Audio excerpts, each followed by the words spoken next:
Jumedie na sabre na ya sewa matena sia mede eba be sommo ewo baby biara mo hwe jumedie efri ende anopay mame mamu nyina no akwaba shonko so enfambra Kumasi online TV make sure so nya subscribe ya no wa subscribe dia mame adoma na edan chen no wa click so ede amame video biara ede betum bia no ubenya notification ewo phone so na eja wa hwe bi afi we hwe de ya afia ye de ekokromoti ekwakoto aba MPP abanyoko ni ju wo mo ho NDC fo ju wo mo ho saso na independent candidate awodro sho wo ma pagya wo mo no wo so se hwe de nsuo to we wiabo de besi bia no afi we nko ade wo mo na nya de wo mo ba begya wo mo ho kra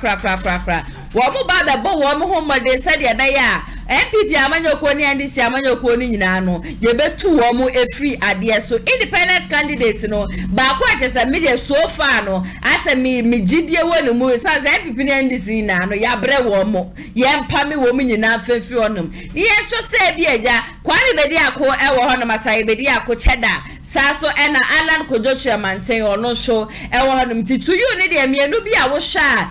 nipa we oba obeboa me na eja coming December 7th udu kokromoti akwakoto aba ede amana na wochi ya yesimu yi ensembebre na ehuhura ba jese nensho no fofura ba for now ne de mienu bedi ho adanse se Hobson adoye ena eche ne mehye mo bose de beto fom bia no beba betena fidiem hanum se na me ho nsensem nyina no aba besom sabe ya mene mo ka se de Hobson aba ti aba betutu bi e de amane MPP amanyoko na busia enye asem ketwa kra den na ekoso wo mpotemu obetimi afrem 0557036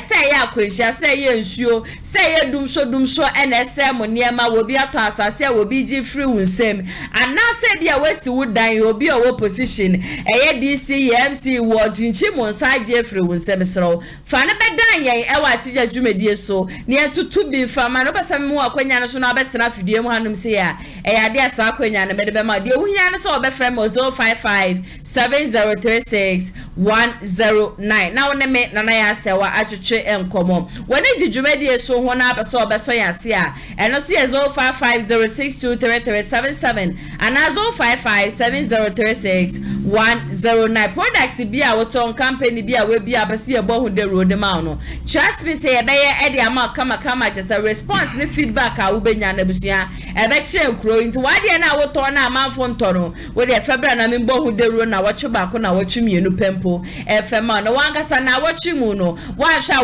usika ubenya nyina na je so kope fieri asuame wasesa ni nyina de ekum de akwakogu pang enya asem keto sika ebe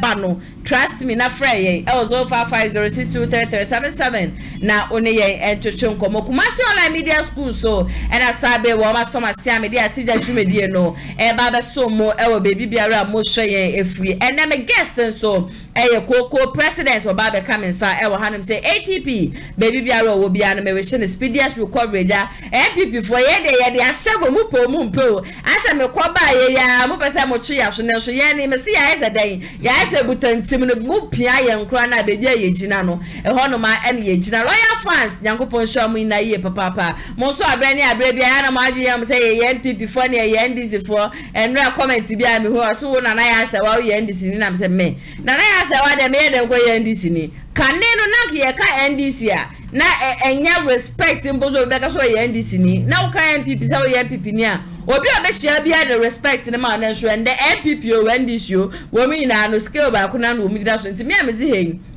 me de pa na makoka se me ye NDC ni me pa cho me ye NDC ni me so me ye MPP ni me ye political party ni bia baby anokra ne da na ho ene ye de nokra ne beto baby a de obi abeba so obeya de enyen so na ya so me fa de pa no ho nche na metutu bi e de amane no sene ye se na e fata me se mo mre no me go straight to the first story for today said ya be share mo boss hopes na do ya ho sensem a agent ne ha e wo social media no so baby biara obefa bia no obi e ka wasem no me ka kire mo se me de ho anu ye ebeba but before that no ade ba ko wo my Ghana ye dwe ho papa ne se o man bi ba na so obetena so a ade ba ko asa aban no oba wo beye ne se e bo sha hodura wo be hye timamufo o me ba be si schools me ba be ye we me ba be ye we na so enya de ye kokromoti to oba ne ma wo mu wie se kim na no mo de ses adane ye nine enti ye tu ye hugu monten so ane ye bisa Ghana for se ye hye de wo mo de ye ya sisi ana Bible ni Quran na ya no wo mo de so no ye fa sa Bible ni Quran na fa nto nchen na de wo bi ba send obe so obe ye president a sa Antoine ye de ne ko ni kuro mo bo suma ni na se ni kuro mo nsu a ye de na kwa akogire mu na woni nsuo ne akasa na kwa kanta megu na bra bo so se me be se me be member of parliament se me kuro mafo to aba de mamia o man Ghana sika me wie bi da bo hye bi a me hye bi a ne medi so se ni pa no so be so obe president a o se me be president wo man Ghana me we se me fumba kumpo a nsuo ni nkume na ka nsuo no di djuma di amaye kama ye bi se amafo se sa de we wo magye nhwe e wo ho ene se busia response amafo de ba ye na ye nika keke yanko ne ngotie bi mra sisia adwenkyere ne se de mo kan de Matia se nemum yempemfo no mo nka no kore en se omo nyina anya ebi mo omo nka no kore de mahu ni se me start to aba no nye 92 nyina na me start to aba ensu me nya benefit bia wo so en se de ombeka bia no enye no kore o we ba o simba ye we ba o simba ye we ba dunso kra no se o matwa unso still na dunso no da so ho nti de mo kan de enye no kore ne de baka bia de baka bia enye no kore 2 se si a de me hu se mo de antoa ana sua anka ebeboa ene se onum se bosom de me kan no ma anya ebokuminti mfiri se ono de o mo kan anka mo de antoa ne ya anka beboa Bible ne de mpemfo no o mo ya kura o mo nka no kore nti o mo de mo beka na mo beka nti me de kakra mbetumi aka no okay mi imagine chere ni se ehu hia se omo de ese mo fa bibi foforo ja so because omo ni sa ahohom no se upe tumi a sisi abato nangasa upe tumi a enye yankopon na de mo yes omo ni bebi omo pe omo tumi ni wo enti omo ba na tumi ni be kire omo ono na omo ye enti abato na ye to o man Ghana yankopon zani enti Bible na omo de so na omo de huru yankopon akoma enti ba na sa no kura so mpemfo no beka no kura yale a yankopon de gu omo so sa de na omo ye no nti yale de do omo so na omo de nam no ono kura no nka omo pese omo ka omo ka no kura kire pa de a nka Bible na omo de so na edi omo ewu pa because omo ka no omo ntumi nye na yankopon so chi nkontompo nti wotwa nkontompo a na yankopon de nnum ya de ato so nti omo de na wo nyina omo yare nti ehu nya because omo ni sa ahohom ni na ye baako nti wo kokasa wo de anto akoso ya one ni ye baako nti wo ntumi ye no bibia nti yankopon de na omo de so no omo de so we na wan ye de ese o se wo ya na odi yankopon de yare ato omo so nti omo nam ho nyina omo yare pa na omo nam ho omo hyen kwa omo yare pa adwenkyere menko amadwenkyere de a ewo mu se bosomsem no afes na ewo mu no na ma bone ye no ba fom na ama nipa esuro so obedi bone by say wiase na ewo mu no eye ahokyere ne niam bi a ekoso ne nukuredie na enkoso no akwala akora ho a onni ono ankasa ne ho nyeden eni enti afiri soro ho se ka se ye de no be ya emoa eni bie ne ba no nyamesom na eye den eba e wo sa woteto ba wo nyamesom mu e wo sa wo bia no wo ma nyamesom ana nyame asem no edi wani kan obi osoro nyame bia eni ntoro obi osoro nyame bia no onhyebo a onni sufi se Bible kura kan se ochiri boashe a wo sha wonni so ati ase o chiri nkwase aboshe ti sa wo hyebo na wani so a Bible mu no eye nkwase asem ena meji di sesen ka ye nyina ye suro nyame ne ye nyina ye di no kura ma nyame de a enka ni nyina so be den ebete obi wo hono mo a wo ye ne den a wanya ka so obedi ntro no obedi wudi ko nyina nsuo mu kura obedi ntro no abewu fese de o hia na wo peso wo kono je so koma ne nsa kansa enti nya wo mo nko a ye nipa na wo man yi mu no ankasa nso so no ye bone ni nyina ka ho bi enu ti na me no abasa nti ebeye de anka no kredie no momohia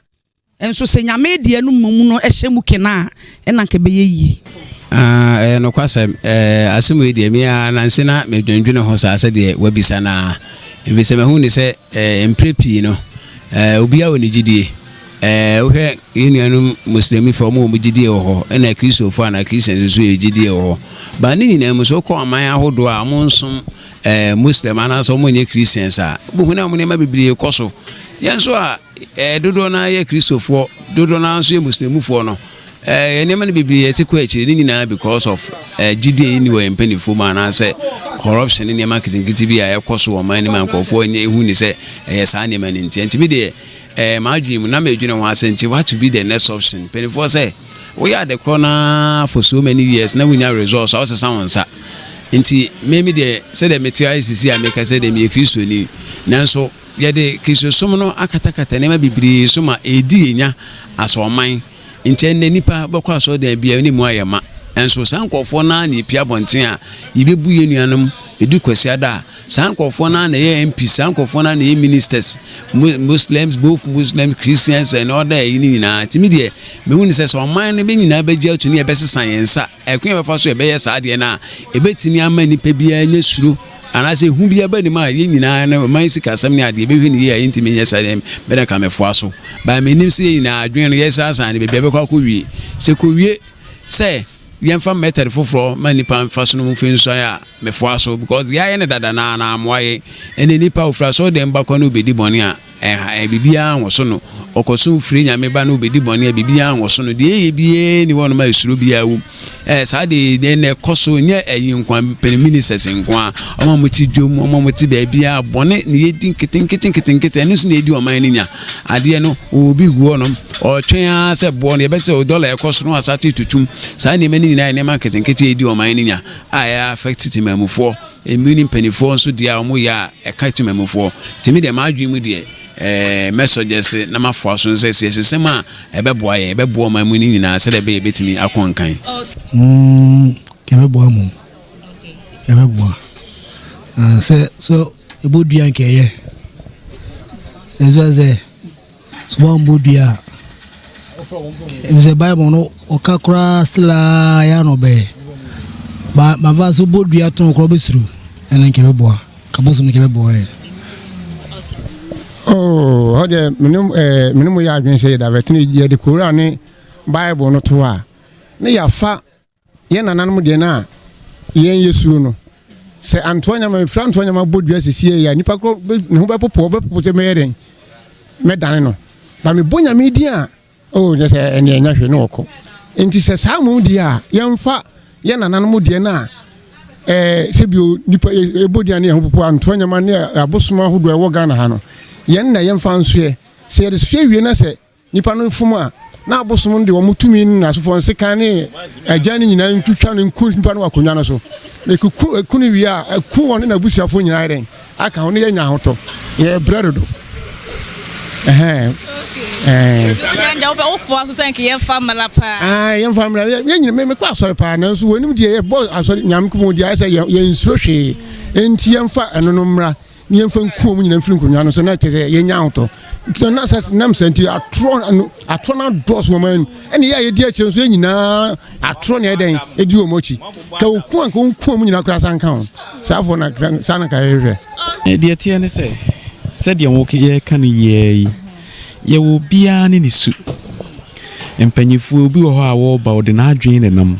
obi so yi ai wo pepa so obeye nioma ma oye bibi papa ma oman no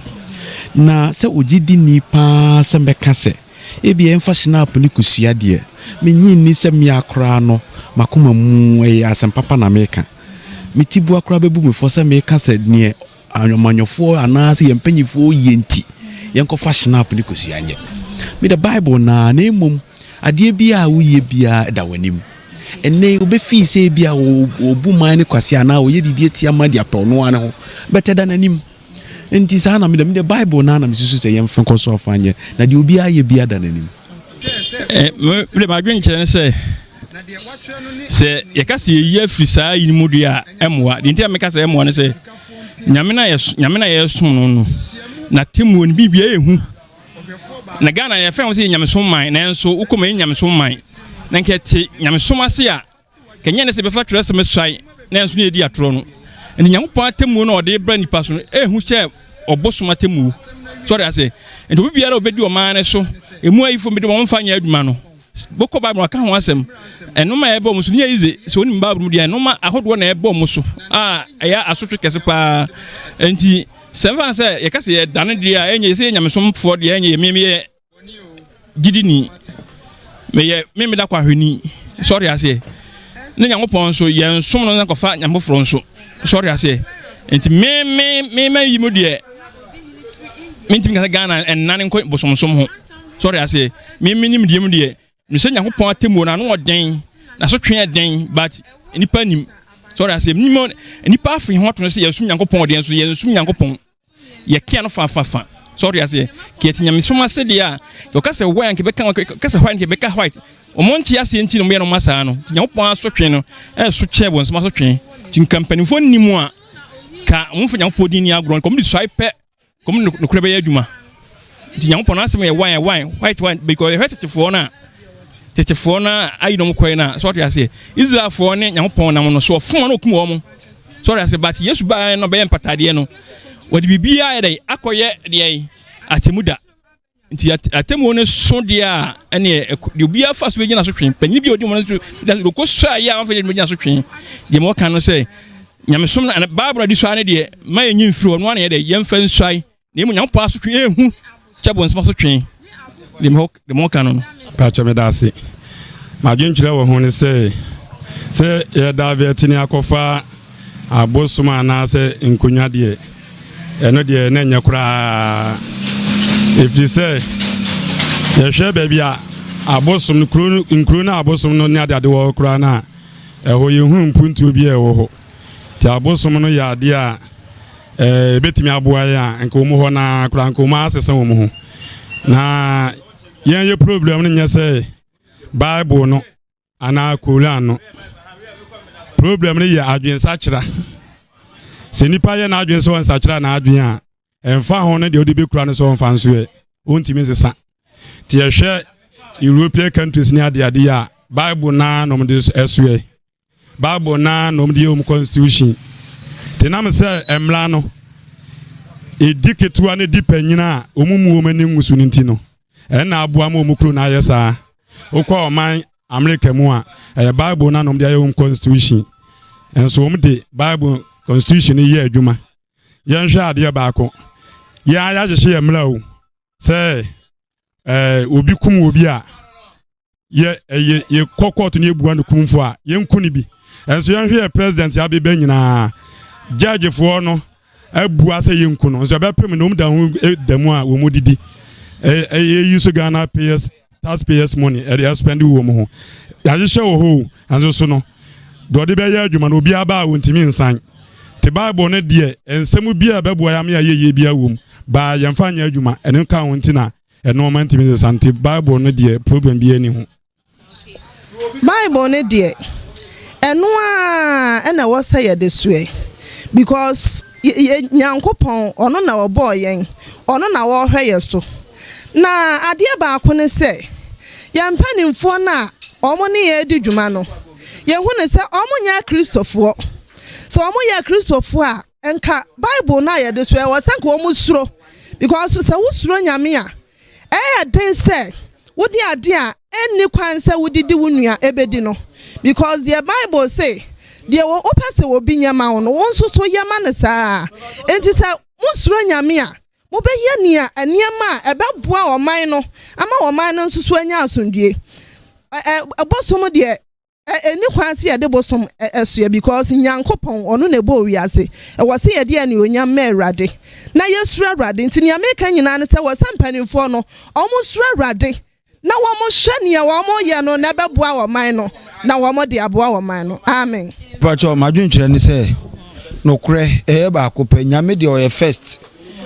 na emom no mpanifo mu di anim no omo fa nyame akwan so baabi omo ne nam kran so no bedi abaye panyini no omo fa nyame akwan ti baabi omo nam no bedi ye na no omo nyina omo fa ho no ensoe timi de nka ya tradition na ye nim no ya bosoma kese ne ya mota ne enu akese na ye na no som no na ye bosom na ne ye som ne ye beto ye no omo fa mo bon hodin e fa nsoe wantimi anya enku no tontwene omo fa no ensoe se di akudura no because se no omo da vet afri nyame kwa no so nti ye mfa de esi egidie no enko nyame de o first no nche se nyame no nyame wo ho o ne bob wo no ne nua na ye de abosom no so ye mfa no so ye babu na de so ne de e ka ye pa na nso omo de so omo nkan kore timi de kwa madwe de aka mfa bosom ye bosom so kana ha mi bosom na o megini de omo nyina nkwase asem ngo ha obi ko wi obi ade kra wa bo no dua kra wo nkono de se munu te bosom de ye bosom pa wo de tatahwe a ko be jira na wo hye be ba me yesei ni wa anya na kun na sa wo bi ba na obe kan asem a obi di so ti de babo ne de nyakopon fa bo onto ne ntem obi afa de kra na wa bo no dua ai ode what be do nyame nyakopon ro te wo hwe no obi apreze okoku obi kra na nyakopon amene kono ezo ka bosom so aprane a na do ko jam so fa de ko mo say pau nkomni pa kro na nyina yete ho me de ye de bosom so ya ka me pe pa ye beda se fa so wa kire wa adwene wo ho grosse ba o mi ane mama no fi about we obehu ni mi mo de ba o mi anya me pe wa so mama wa ye bia me yehu do ba ke kan se mu nyina wa ni so de se chama wo kra se 24 economy me ya juma police obi ba ya juma mam to ya na adwena na o ba de 24 economy no police ya juma 24 hours ebi ko amora na shift ebi ko anopa ekopim 12 ebi ko say no ya toa so na 24 hours economy na budi akire yo ene say o be kire emuye o kire emuye a ene be hu de be ko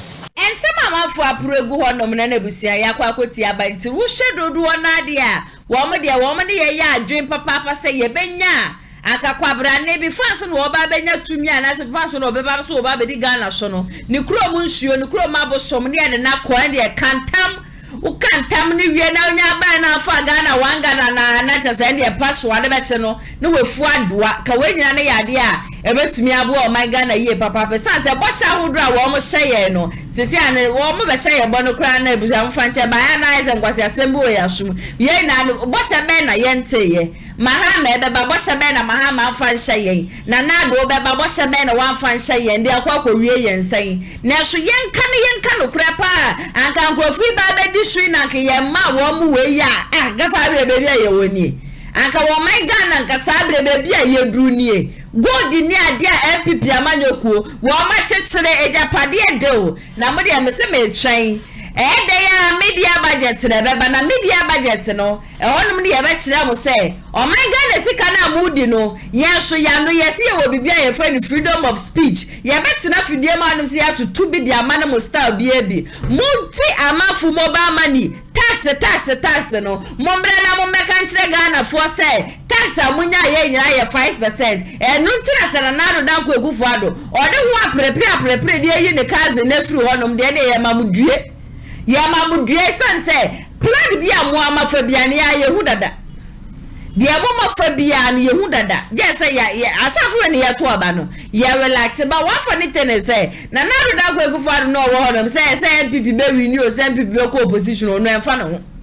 mo on check it say MPP be wi o say den e be su o me go senka fa no ho pa ebusianka ne ma bi e ko ne ni kwan say e ko ne sa koko president e wa hanim say koko o baba bi bia bako de ajira do mu no pa abonti ya ti ase ye de ese je bi etimi di what I say na koko bi azu ntua moto mo de ne o we de o de come ai wa bi tua moto mo de ba una wo bre ere ho de koko president amafo nsem ene yakwa kwoti abale nsem amafo apregu onum so de ne ye ka say enka obi ba bedu o man Ghana no so a ne kuro mu nsuo ene ya antoa ne ye ne ko ne kuro mu bosom ne ama ne de akantam say se me bana me bedi Ghana sika bibi say nya me san say Bible ne ko ra no ete pe ya ye sha se de kura wo mu no wo mu ya we pa sa Nyankopon fa na bu a won to ne ntami no wo mu ba no ma ba be ye bibi biara wo mu pe wo mu bedi Ghana sika no wo mu ko ne na be ka fa ho me da say me da Kumasi online for ne fan wo fan your fans bi wa mo de omo no page omo ni hu agro ai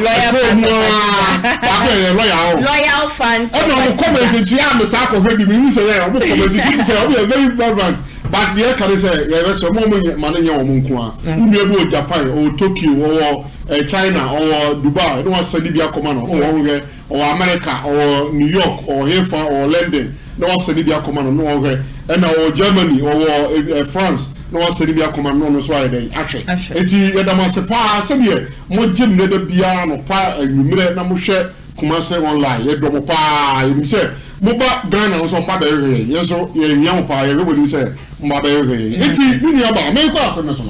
sure. Aga kra min se na no moti ase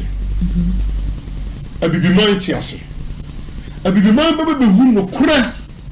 a ewo abosom som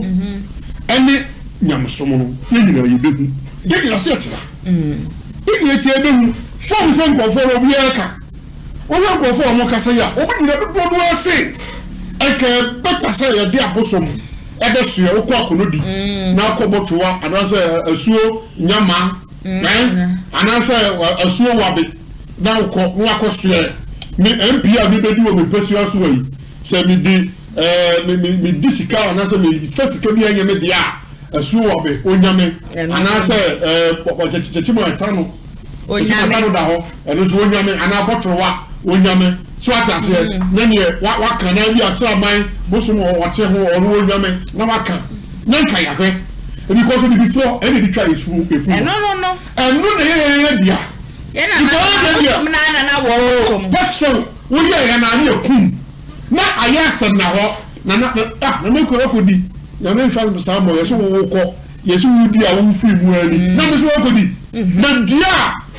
dia anansi awie wo ntekuma okojira no etumko but ye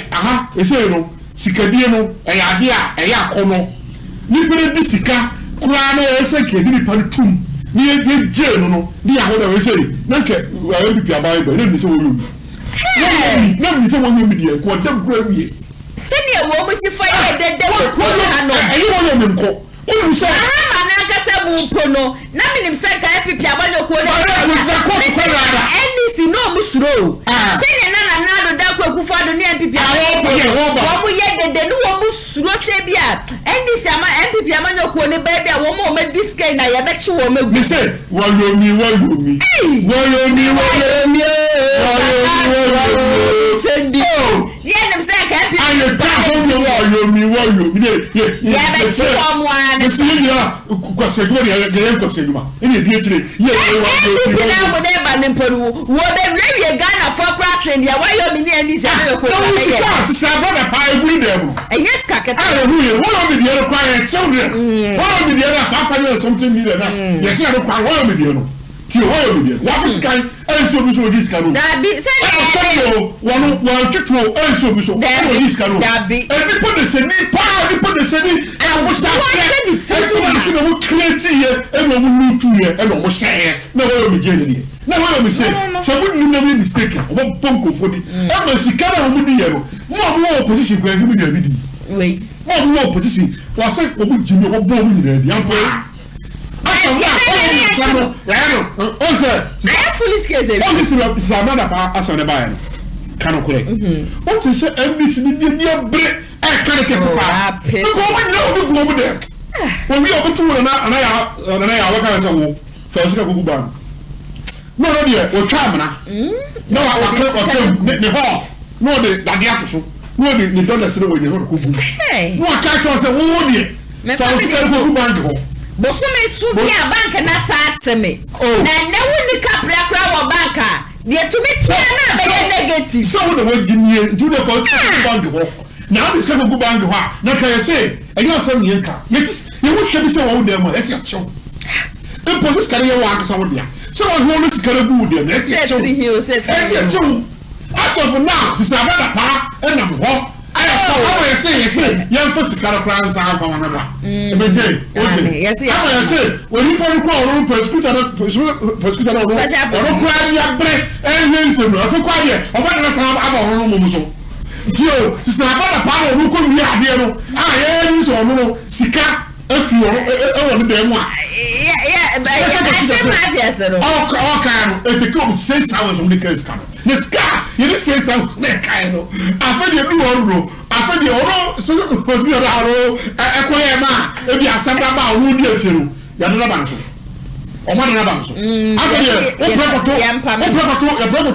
sorry, say, me I said, me to remove, and then we start from special president. And I start when you are good, yes, sir. Just a habit, obedient. It's a coupon, the media. No, Abba. No, I'm a shaggy. I say, a sweet dear, say, will be a DJ, you know, no more said, oh, so wherever they are, fatigue to Ghana, dear. Oh, disappointed. Oh, dear, I want Jimmy, you will promise. You didn't be happy. No, you will call me Jimmy, see ya. Let me one go for it. It's I'm not for a school died, then swing you off. Oh, Sahabi said, swing toy pie with a problem. Yeah, it was a perform minute. What I said, so when you're swinging fire, 1957, when you're swinging fire. So, you're going to say uniform for force. Yeah, comments are said just a net was here, they are quite in now. Maybe so. All the temperature, on Pamuka. All the temperature, Mr. Assembly will be saying, I won't come to cry. And yet, solid, and you're solid presby, every Methodist, every woman for the Asia, member, while you're so. You want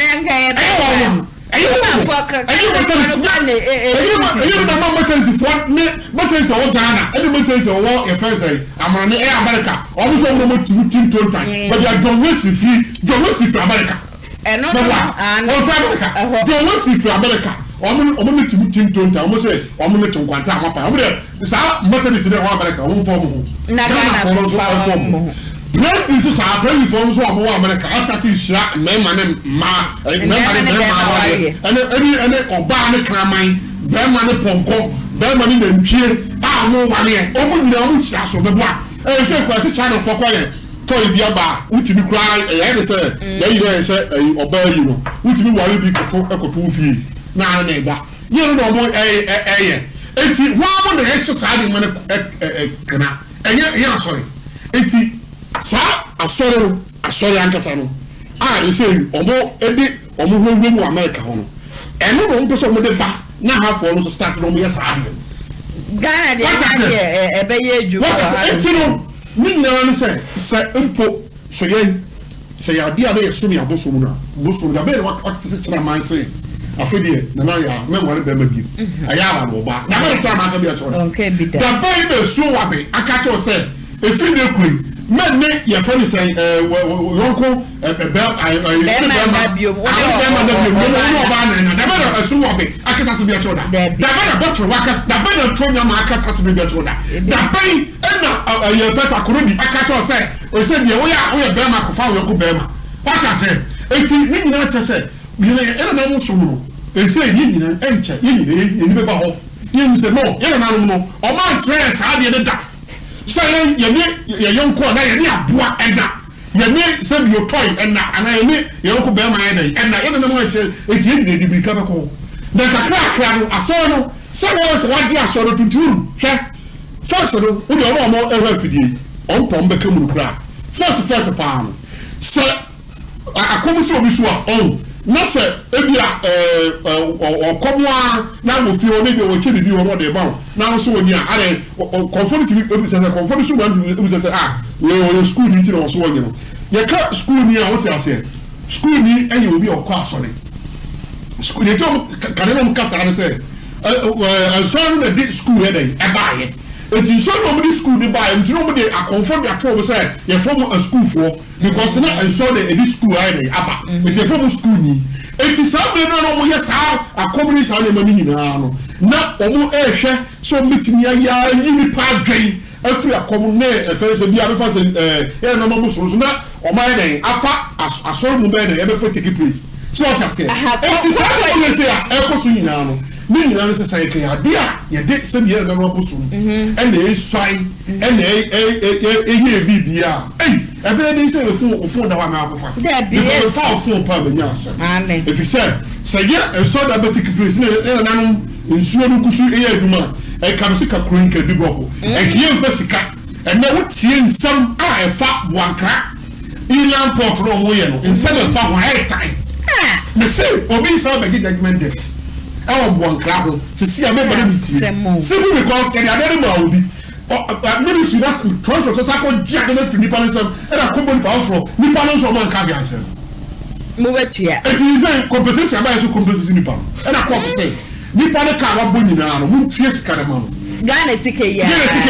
etu ku se we ye na ko sue na de akoro di asua ube ya sa de tie obi amu ya sa buka di amaka na ka na tua ube ya sa de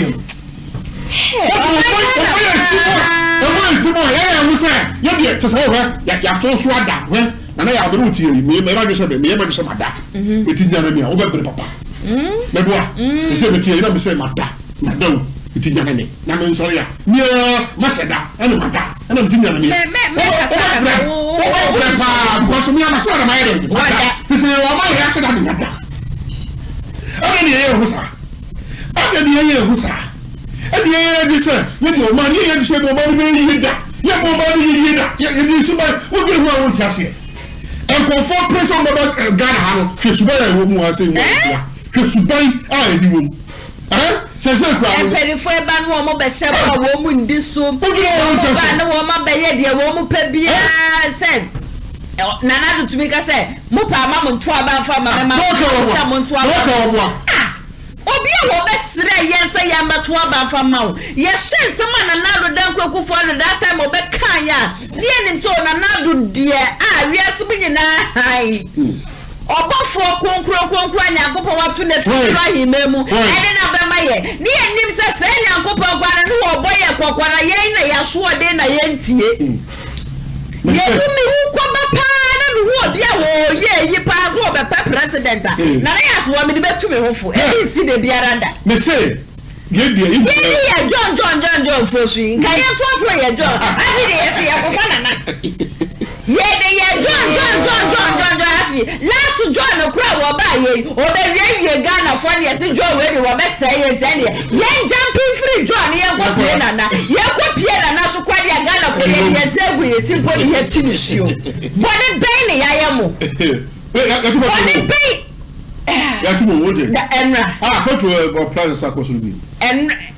ye tu mu Martin Paul Mayo 2 weeks ni o sa na ye for asaba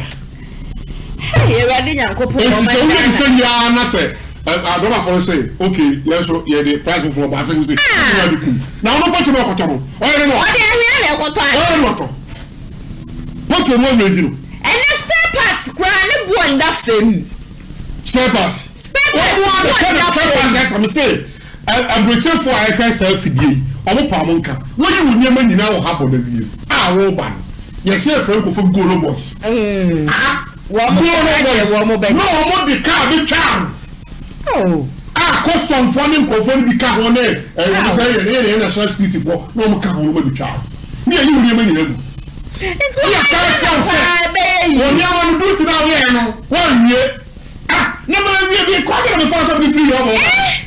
mi ba nye duty no ana me de ene ma na ba eti ko be ne fa sa me de uti ni sa ko tani si o pepe me ba na ye yi me de go ni ya sa ne mo ne sa de kama no ni ya sa sa de ma no kra ma yi ni mo na especially en confirm so mo de sa de ni yo e kuma se ko so na muni pro kuma se ko so be ma mo na nke ho ya e ground one ye odisen kan do ya fa sa for better eti Kumasi for no dey what is the matter wo ba na sa be twa kiki wan twes kama no o me yire me na before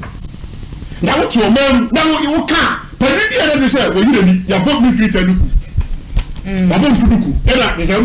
oyi nframa na woka ɔmo ntie eti suban a nipa wɔm ɛwɔ abɛrɛ na nneɛma no wɔde sofas ne ba nneɛma no bɔ awiri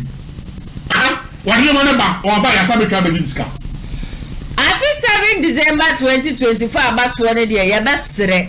Bible ne Quran no wɔn hu yɛ mmɔbɔ wɔn tie Yesu timamufoɔ na wɔn fa Bible ne Quran ne nto nkyɛn kakra yɛmpa bosom ne yɛmpa nsuo ne yɛmfa ngyina hɔnom sɛ wopɛ so wɔbɛyɛ member of parliament wopɛ so wɔbɛyɛ president a akwanya no wɔ hɔnom kɔ na akɔsua wokɔ na akɔsua na sɛ ɛdeɛ wankasa wohyɛ wo nipadua wohyɛ wakoma mu pɛfɛɛ sɛ wommɛdi Ghana sika na wommɛwu a na deɛ na waba wobɛsua wi a Ghana fo yɛdeɛ kɔkɔmɔti bɛto aba de ama wo ne yɛgya paa sɛ yɛmfa Bible ne Quran ne yɛ a akaba wo mia wo mehwe ye ni me meka nkyɛ yɛn sɛ wɔno ne yɛ wo no ne yɛ de Bible ne Quran na tete no me no mia no ina ni sɛ ba wo mia de nkɔyɛ kremoni na so afi de ba wo mia sɛ yɛ de Bible ɛde de Quran kan ho mia na ne yɛ ka bo mu nti anɔpa wo mo kan Bible eduru nwumbra no maka Quran nti ne yɛn hwɛ ho na yɛfa to aba mfama no no okopie mu wɔ nsɔre de a boni bia enim ebusua sadeɛ wɔ yɛ a yɛkɔ bisa wɔ abɔnte sɛ wo so wogye tuma ubetimi ede afa comment section na say ede amame mame to me sam ne so emfa mama me to aso ne de hope si na do ye ne no agese ko yi ne ka ene kura nya no ko yi ne ka wono na ko di sa abone no ene wo be ma Ghana fo nyina be ya wo ese o dynamite naija wo kotu ye wo Togo ene ase ne be ya be stop ya manfo wo mu Togo so wo mu be ba Ghana ye voter region to be precise ede wo mu kokromoti aba be to oba ne dia ma NDC ese ase me no mi eri na di one dance ye so kopie mo voter region there NDC amanyoko no one of their biggest and strongest strongholds just ababia just do election there which mu tan ya voter region there ade a wo mo be fa e wo honom eno amu ena no Wednesday ye hu seja abaya che no yesi ane ye de kawai ahye ne saka kama wo nkodem ende wo kodem mu ma de che ye sade ne kodu court ne ade bi sa no be kire mu ne ade a final hopes na do ye tumi yi no na no ena lawyer Prince Opoku eka say sadeɛ we ye hopes na do ye koye no ema Ghana fo ye mfa ne tra sa keke ema ye mbu ye ni nguso sa tra keke ade a wo koye no wo mo sanye hwehwemu fufuro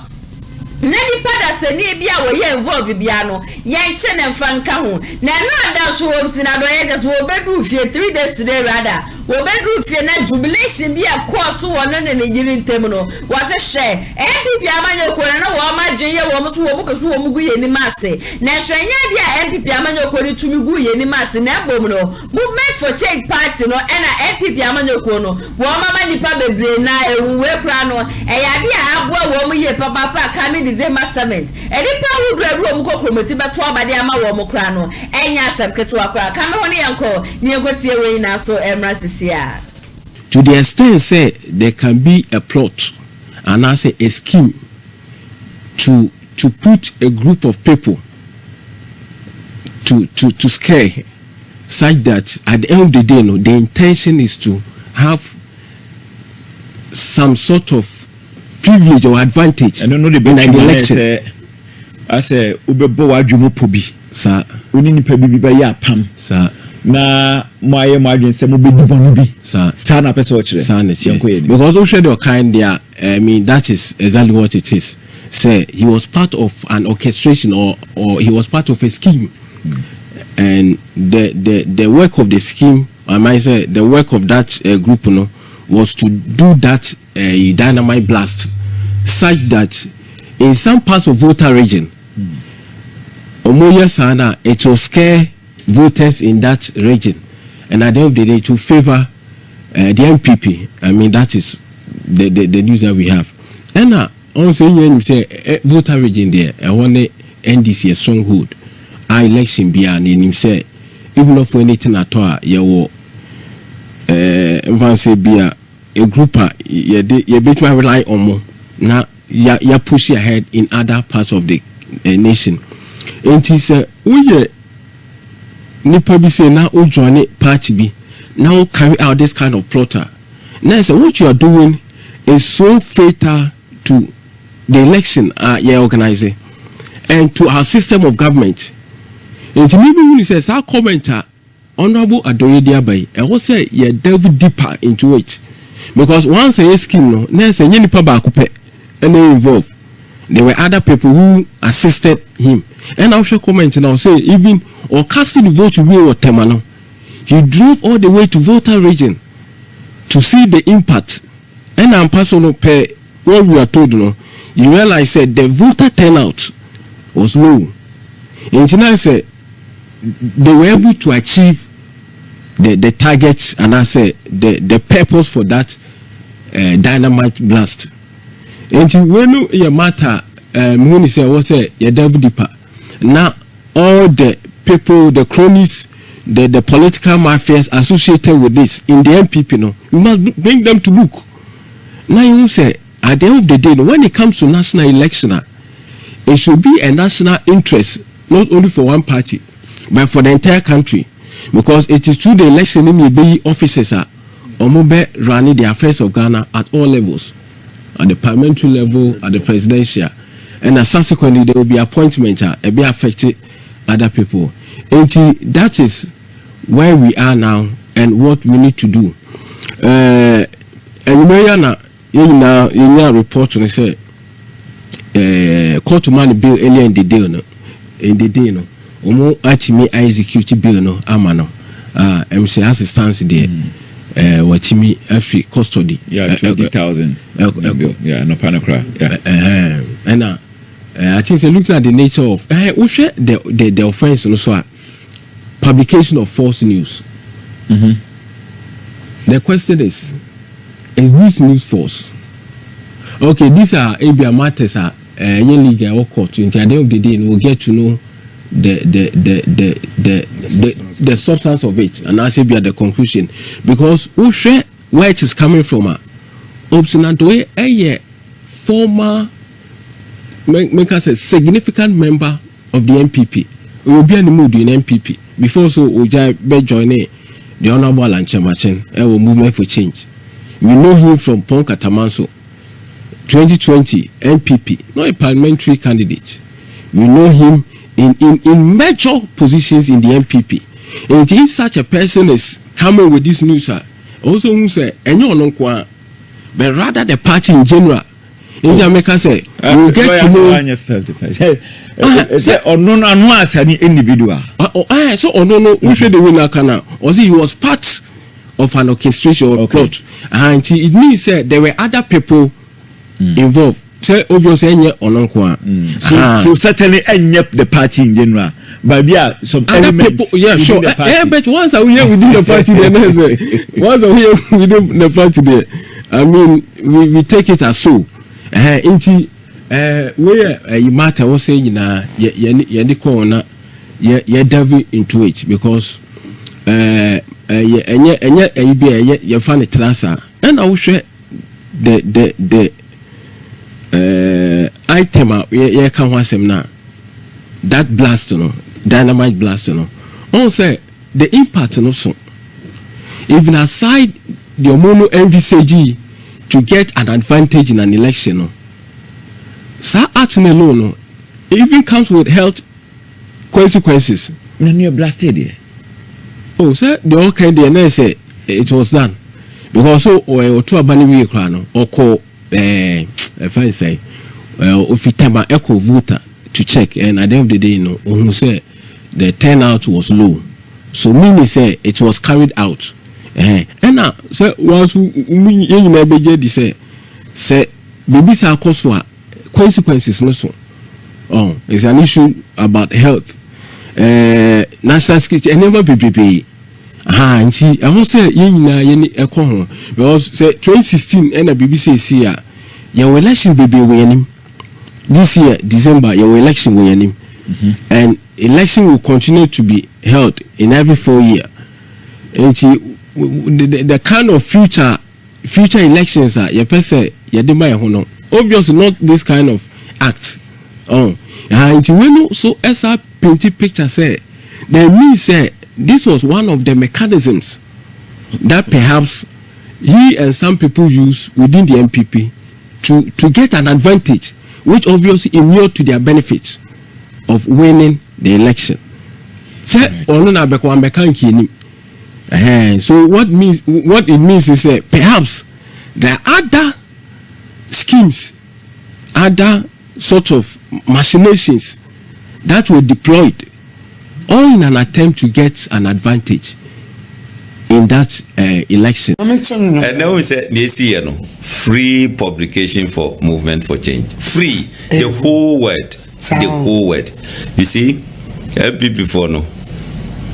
We know. Maybe Patrick Mum do on pages. We know. Patrick Mum and Mum miscalculation. David, men Patrick, miscalculation. Don't mention their name here. But the Omoye no money wu. Enye just. Hey, Timmy, nyame wo. Utumi fenim go ase ne nyame biso. Sir. No they are show any money. You see sometimes and nyame bi wa they can say so ade we dey ye dey ko guni panani mase. Ade we dey ye see anacha say ya killing the crowd. But that ade to me is strengthening. It to me more hoden fofo. It to me more ideas fofo. E some when munyam fofo. That's right. What did I make? Since I'm trying to say, this has elevated me to glory. Thank you. The battle is the Lord. Thank you. So I've told you. You have me effort, me sweat, me bibia, and I'm for enjoy you. Now, Kase, oh, General, so Saudi Coco Gumen Masia, Yanko Pombed, no. Baby T. Joseph, not on free Egypt. But because God na nyame a odeni nyama bebre e wona brabosom, see how God orchestrates the whole thing so no ankasa ne nuanom ne beton. Ono ne nuanom ne ton enye obi ne ton Joseph ono ane blood ne ton omu wie no mu kun aboa de ye moja de tare ne de fa na tadem de kochire se Papa, but no one said that was the beginning of what God wanted to do. We each then what Diam said, me mampo. Echo to me. Maybe I make a sencho. Yankupon so bishrawa. Utmi man niama say. What crampo niamano. And Yamani yet and will nip so. But it can come to a point I won't. Time our elevation, Bepano. That's right. What's the American? So when Unsaniamana and yesterday and me to want me to mean that empire me catch and say God Erate Misra me papi bini papi pia mi kunoaye. I could remember say Kofina Maya was who to me Tamiana 31st. It says me made the first thing. Who to me con work with Yisi Casa who pese or crada.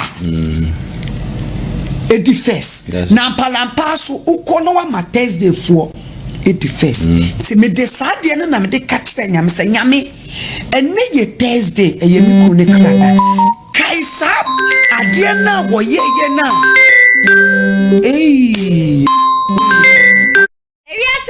Adia Bako ye pan say Jabema de Ubenya Waba were very supportive. Wahunya here bremu, enije bremu, areho bremu ninano, na obewa winche, which is any, and I hope Sinadoye Pesank or Casta for the MPP party in the year no, na ye shall send ye Nikunu, na ye gifty,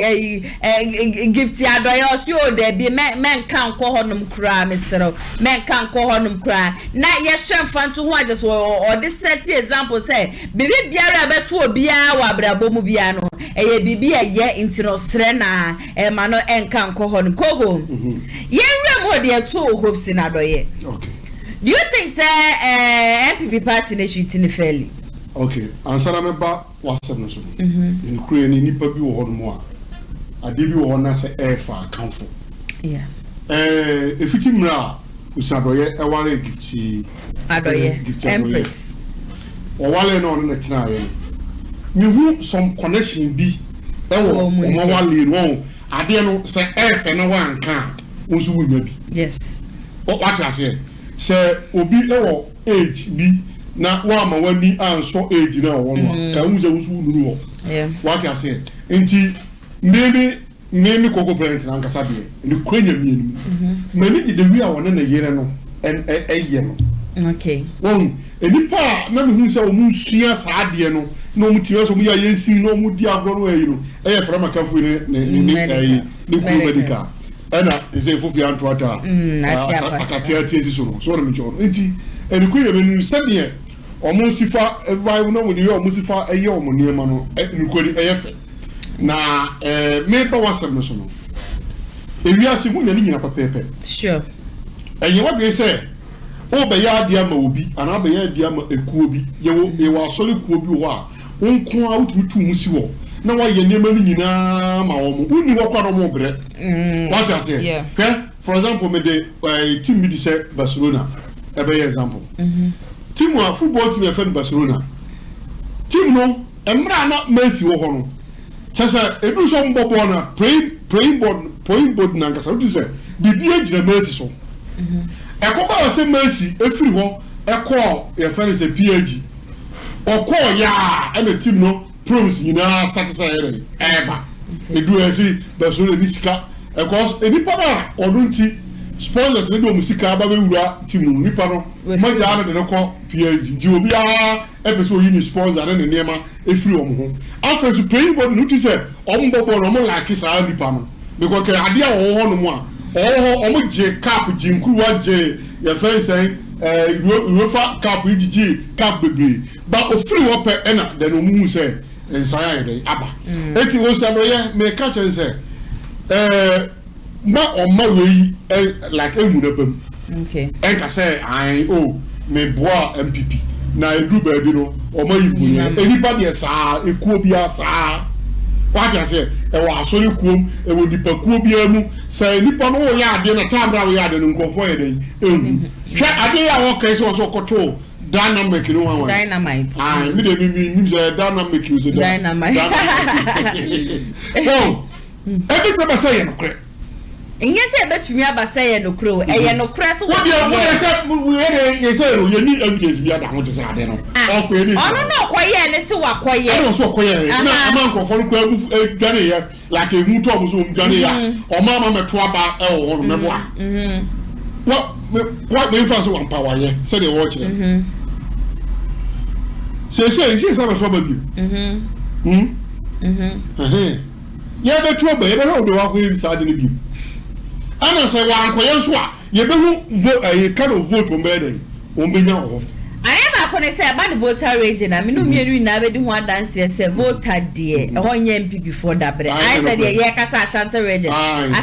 ntumi nya ndisi for dabre de biara da e bia na afi we na nsesan ye be ba enu mpo no kwa bra ne say MPP de aponche kura begina wodin go komoti beto aba ne de ama aponche no nti akoye bibia eda honom but yemfa limited voters registration exercise ya na ekosu especially okude to block the constituency Northton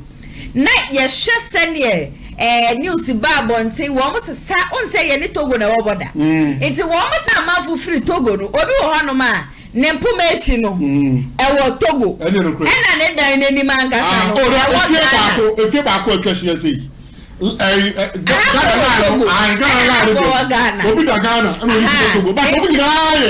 nipa ba ko ti according to what say no one to Ghana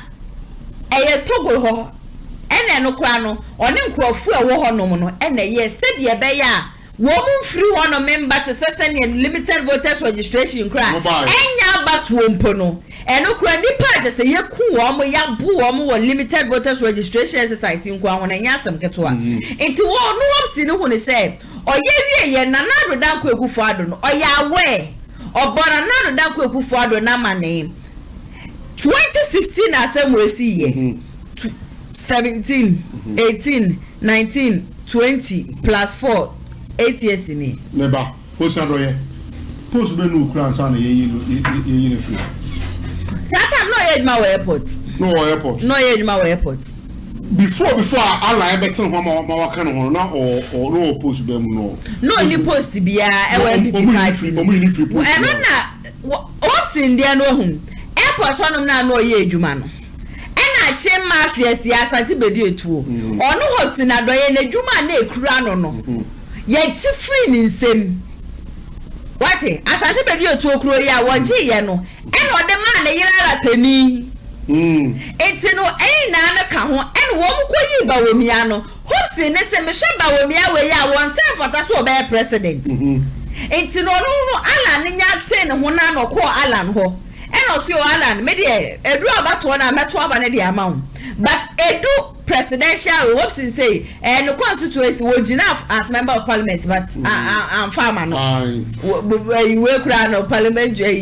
prime minister kura we nya what I say enti e ba ne sa no na wono no asesisi ana MPP for so mo na mo be pame no every party no on the birthday aka mo pamo bia o de letter kura be ma no but hopes wo ma ne letter social media so no hu say MPP party for the letter about test wo ma pame no say dey mo pame post no crowd has a party no mapam na free party na no ma pam no before that no na airport adwuma ni ya Jeffrey ni nsem dada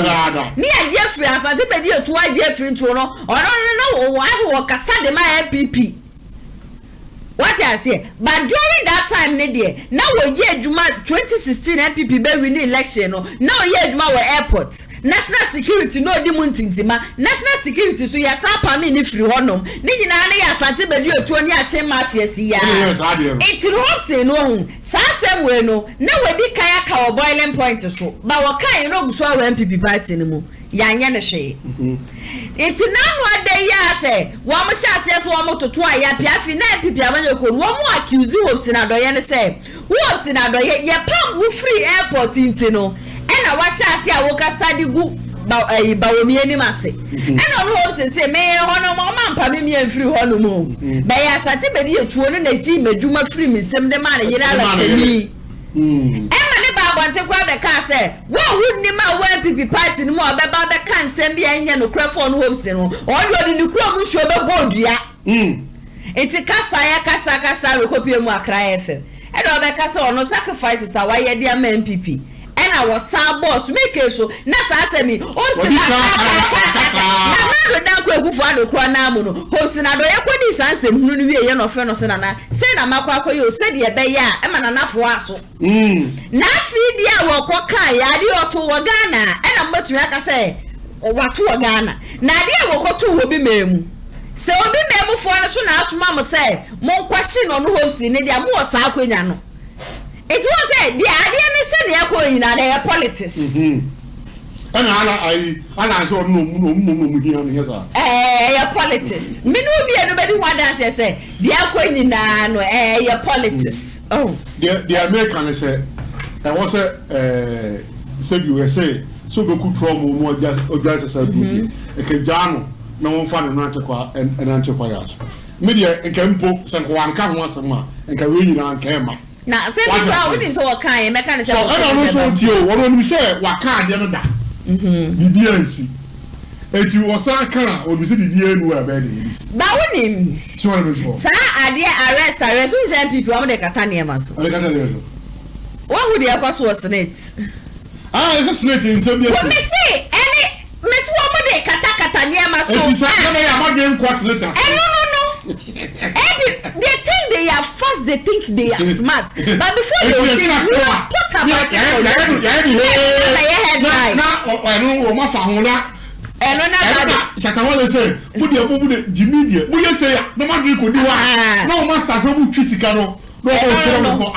Because I said we hope in Kanye and our two Ghana several times. Net 2 TV boiling point hosting a diet and us work several times no MPP party anymore. I not to Ghana and money no bika. But the Equus kuku and Rambas will back Catasso, no Mashada, and then never be a young Pachiopsin. Next video, no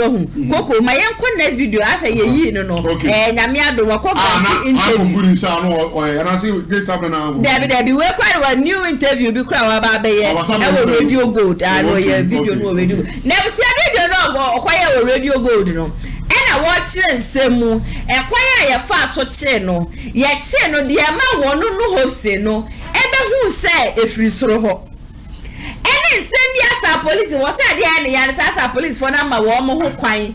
ma ban ni yusu wo mo de wo mo ye wo mo dirty games yes okay o sana be ko me pese bi say aden Ghana politicians say omunye tumia na to omuni jiye mama nka na tonto we ya chi we ye we say who say Mahama so the same thing power onye tumi no okoche ya fere say Agyapong Agyapong ko ha ye Agyapong say na do ne meeting sa na Captain Smart MPP by only number of times I actually. One call ya. Actually 36 times. Wow, with me carry go say the corner chair. Channel the whole tunnel because was it akaya chairman bring the record was it oba ya was obetela e do to be can opebi. And no me asem no and me point I say MPP party no ho ade a wo mo pese obebo wo mo chem so. Ade a obi aya enu ti mu ye yi mi eto abeti am. Na dey ti na wo dey wo so be the same thing. One watch check. Na watch check ko be ba be ka tell so wan so am to abama. Ade obi aye ama ade no egu ni masen. Wo ka na obi be afidie no wo he wo ka wo se. O ye easy. So ade mo no say ade no obi ye bi. Ade we ya wo ka say senya senator nsamo asi wo. E na mbesa mo divert nkrofo adene. E de ko e ho no a. We hu ye sa mo chela. What you doing? What catch your cotton down with your toy? It's a every people was a to be man. Baby, it's all quite different. Your friends are plenty. It's what yes, I didn't know. Most of Quana mo provoking, and I say me waka. Oh, now, oh, yes, I will be ever trouble. No more waiting. Why would it take Nanado, not just security more? Won't do for it. Yes, I will stay. And I hope say, Sadia now, warm ye, so woman, you my movement for changing a crab, what on warm. Ebi akadipa bebre ni movement for change. Na ko ni. O my God na so na ye wanu so de. Ehuma bro na ahye ye ma. Sa de we ya ma ye ma bo me da vote. Na bebre. Bebre. Etu you ko sa ni we ye den. Because Mahama ho ye hi nyina ye. Agyapong no bi enu se no kwa. Etu bi enu se we require for. Ena wo Mahama wo ya koche. Ena ko fo be otu fu se nyabotre na se wo ye sa na se no de hama eku abo amansa. Mahama be answer I was what the bulldozer ebekum e wansa no rather so the hammer kra oh it's a confirm say as power na e wudi power na it be say dey be siw form it na mutu mu fo say it dia nte kuma dia na se adi ewu no ente kuma okotara se otonko MPP we be ya ka subana ya ka de no kwa muntie na mu nke na mu nya ade no na kwa se asa ahomaso se se ko wore wuro tim na ko so wuro ti wan kofo sie no musi o mesu se de masa power no ye de power no ma ho na se power no de ko de ade bra ye de so asa ko na we de se na de be de a na MPP anya tumi a anko o metumi kodwu obi dan pole du egu abanso pole baku du ngo bebe tumi de tumi a se se no kwa o de people waka na se people ko di fa sika na obehia kwa kan ni pa ntwa ma wai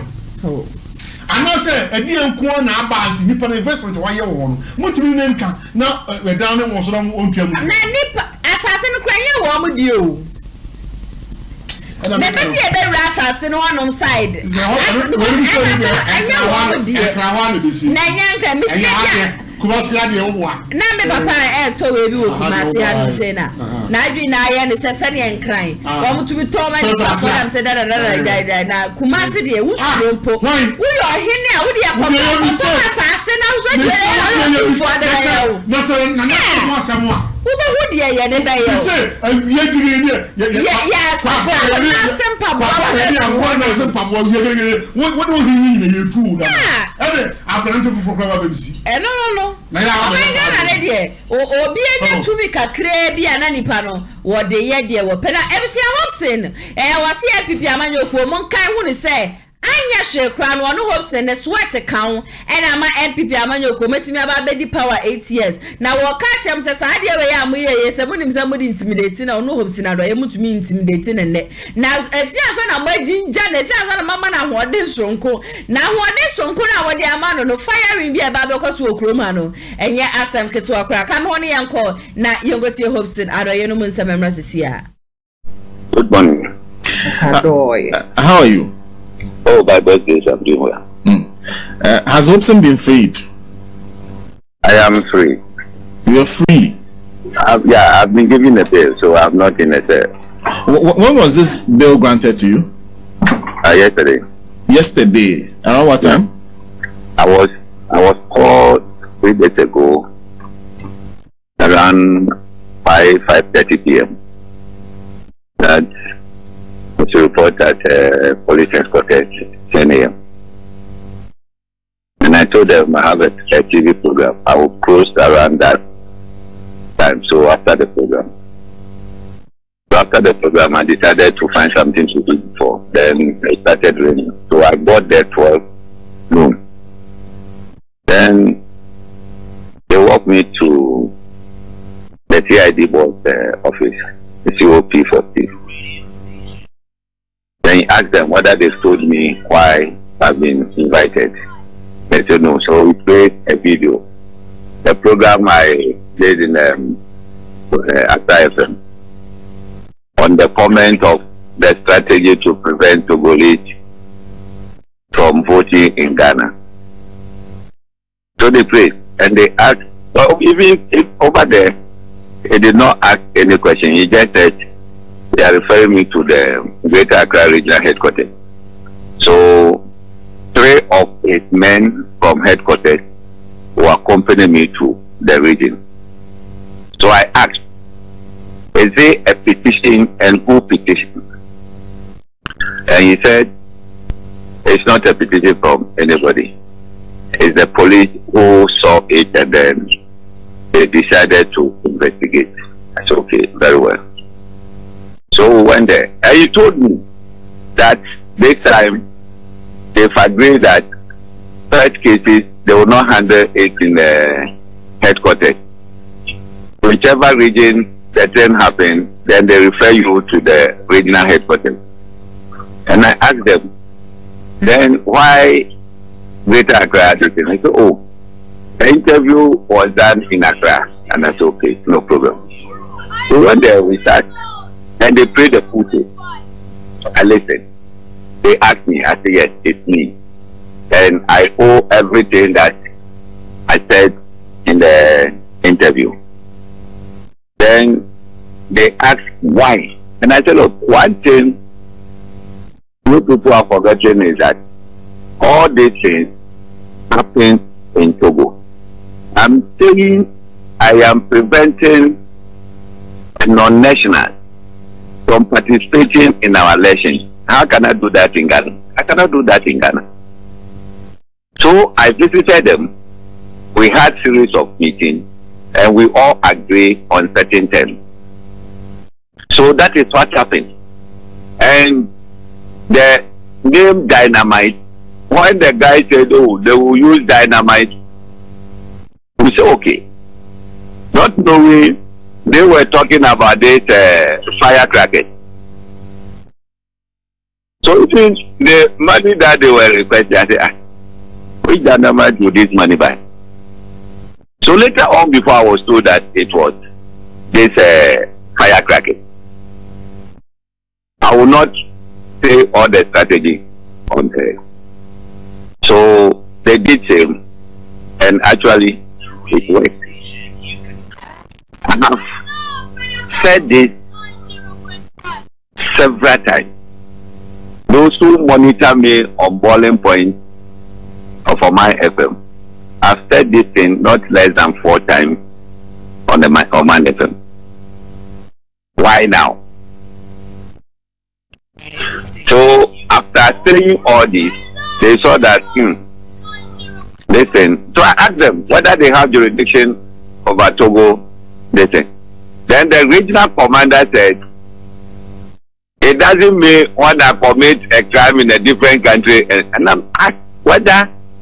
I was going to ask whether Togo authority has made a complaint to Ghana. Then my lawyer told me that that one is a matter of law, so I should leave it to him when we get to court. So I just kept quiet. But you see, the way the police service has allowed themselves to be used is very unfortunate. After saying this, they had nothing to do again. They asked me to go to where they will be taking my statement. And the guy, the investigator, was going up and down, up and down.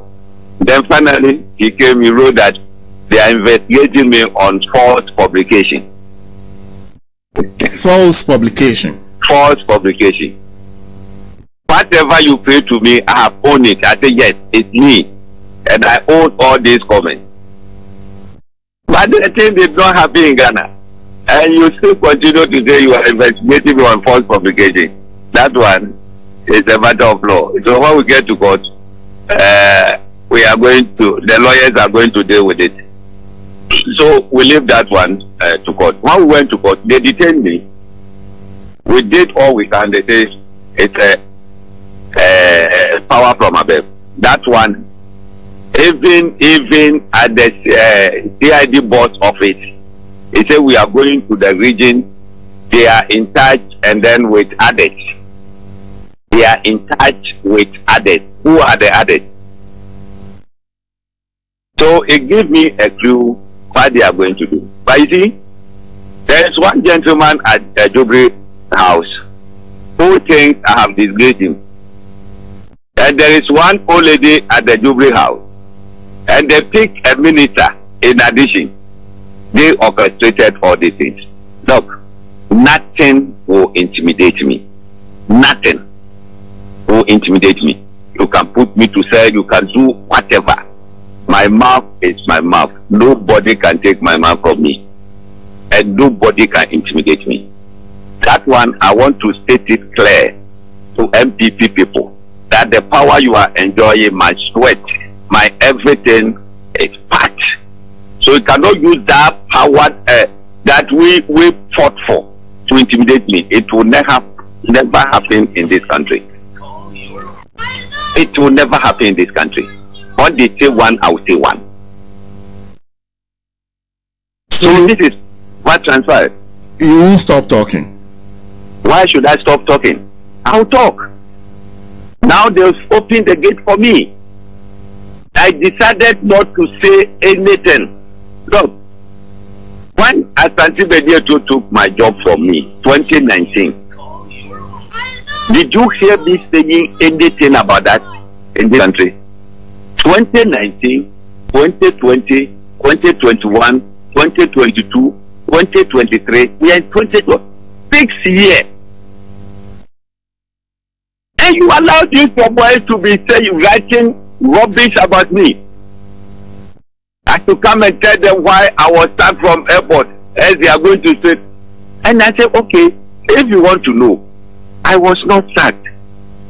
Asante Bediato took my job from me and gave it to his Nigerian wife. What wrong have I committed? He took your job from you and gave it to his Nigerian wife? Yes. What job were you doing? I was at the airport in charge of the VIP. And now the wife is doing that job. And it has been commercialized. They take $300 per passenger. He took the job of you being in charge of the VIP from you, commercialized it and gave it to his wife. They are charging $300 for it. Yes. From 2019 up to now, they've not paid a peso to Ghana Airport Company. And you are there that they should go and then lock hopes in. You see, the JDM advocacy group has started. JDM? Yeah. What is JDM advocacy group? When power changes, my group will be JDM advocacy group. We are going to make sure all those who have committed financial loss to the state, who are involved in corruption in one way or the other, we are going to pressure the new government to jail them. So the charge against you is false publication. That's false the charge of it. Yeah. Okay. Yes. And that's why you were held. That's right. And you're saying you were held because the police were ordered to hold you. They said it in presence of me and my lawyer that they are waiting for a response from above, and because they are not getting that, they have to go and detain me at Ministry's police station. That one, those police officers, none of them can deny me. Can that above not be the CID Director General who you met first? They were CID Directors rep were there, sitting there. They were there. 3 Three. See. Mr. Ketia, Mr. J, and the one investigator, they were there at the region. And they said they were waiting for instruction from above. But you are clear. We are not going to tolerate that too. But you were saying that you said a gentleman, an old lady, a minister. I am not going to mention them. You let me put it there for them to know that I know all what they are doing. A gentleman at the Jubilee House, an old lady at the Jubilee House. Yes. And a minister. They orchestrated all this. You said they feel that you putting pressure on the police. They put pressure on the police to arrest you. Hello? Is that right? Oh, I seem to have lost it. Well, so that is Hobson Adoy. He says this issues happened in Togo, and he was wondering if the CID has jurisdiction in Togo. But Keating, what the police are held in for is for false publication. That's dangerous. That's dangerous. So false publication, as yes, what he's saying is not true or what? Yeah. So they are investigating for false publication. Remember, which means that involves a matter of speech. Okay. So let's say I say something about you, and we're reporting for false publication. You're saying the police can just detain me and be sending me to court from there for false publication. Is that not criminalization of speech? I am actually not getting the whole false publication I don't understand thing, because if he says this is what happened and this is what I did, what aspect of it are they emphasizing the false publication for? Is it that it didn't happen and he says it happened, or he has no right to publicize such an information? I don't know. And if it's false publication, why is the police the one investigate the matter on their own? Because if you're talking about publication, the publication has to be about someone or something. There has to be an interested party. So where does the police come into false publication? Any other criminal charge would have made sense to me. But if I 5 years, Ebusia, woman Ghana na a woman dear, trust me. Wouldn't capra and I just radio. Now what caprepa will be one who are forgetting Mrano. Send your woman keka konia dieno. Because Sinado who arrest near day. Well, Cocassi, we end this in it. Cassaditia and Pipia Manukun. But to the Dia Babiano Crenedano. I am on my fan to ho. Olida Cassada Hobson, Cassada and Assassin we were Mecana yeday. And I may just say Hobson. And then yet they kaya wakasa same way. Mr. Boiling Point waka several times. And at the same time, so no. MPP Amanyokwana and the PPA hopes, and that's what was who good and Nimas at the Sadia. One family free airport, and that's what ye be born any idea. Was here? What would bet to me about Montiabaka Sammy hopes in other Yabram airport? No, me Fagana 1 Ghana cities in Pono, and 2 Ghana cities, and 3 Ghana cities. No, what you have Brabantena for evidence? Bros one no, Katashana Pro Yan Nadia, one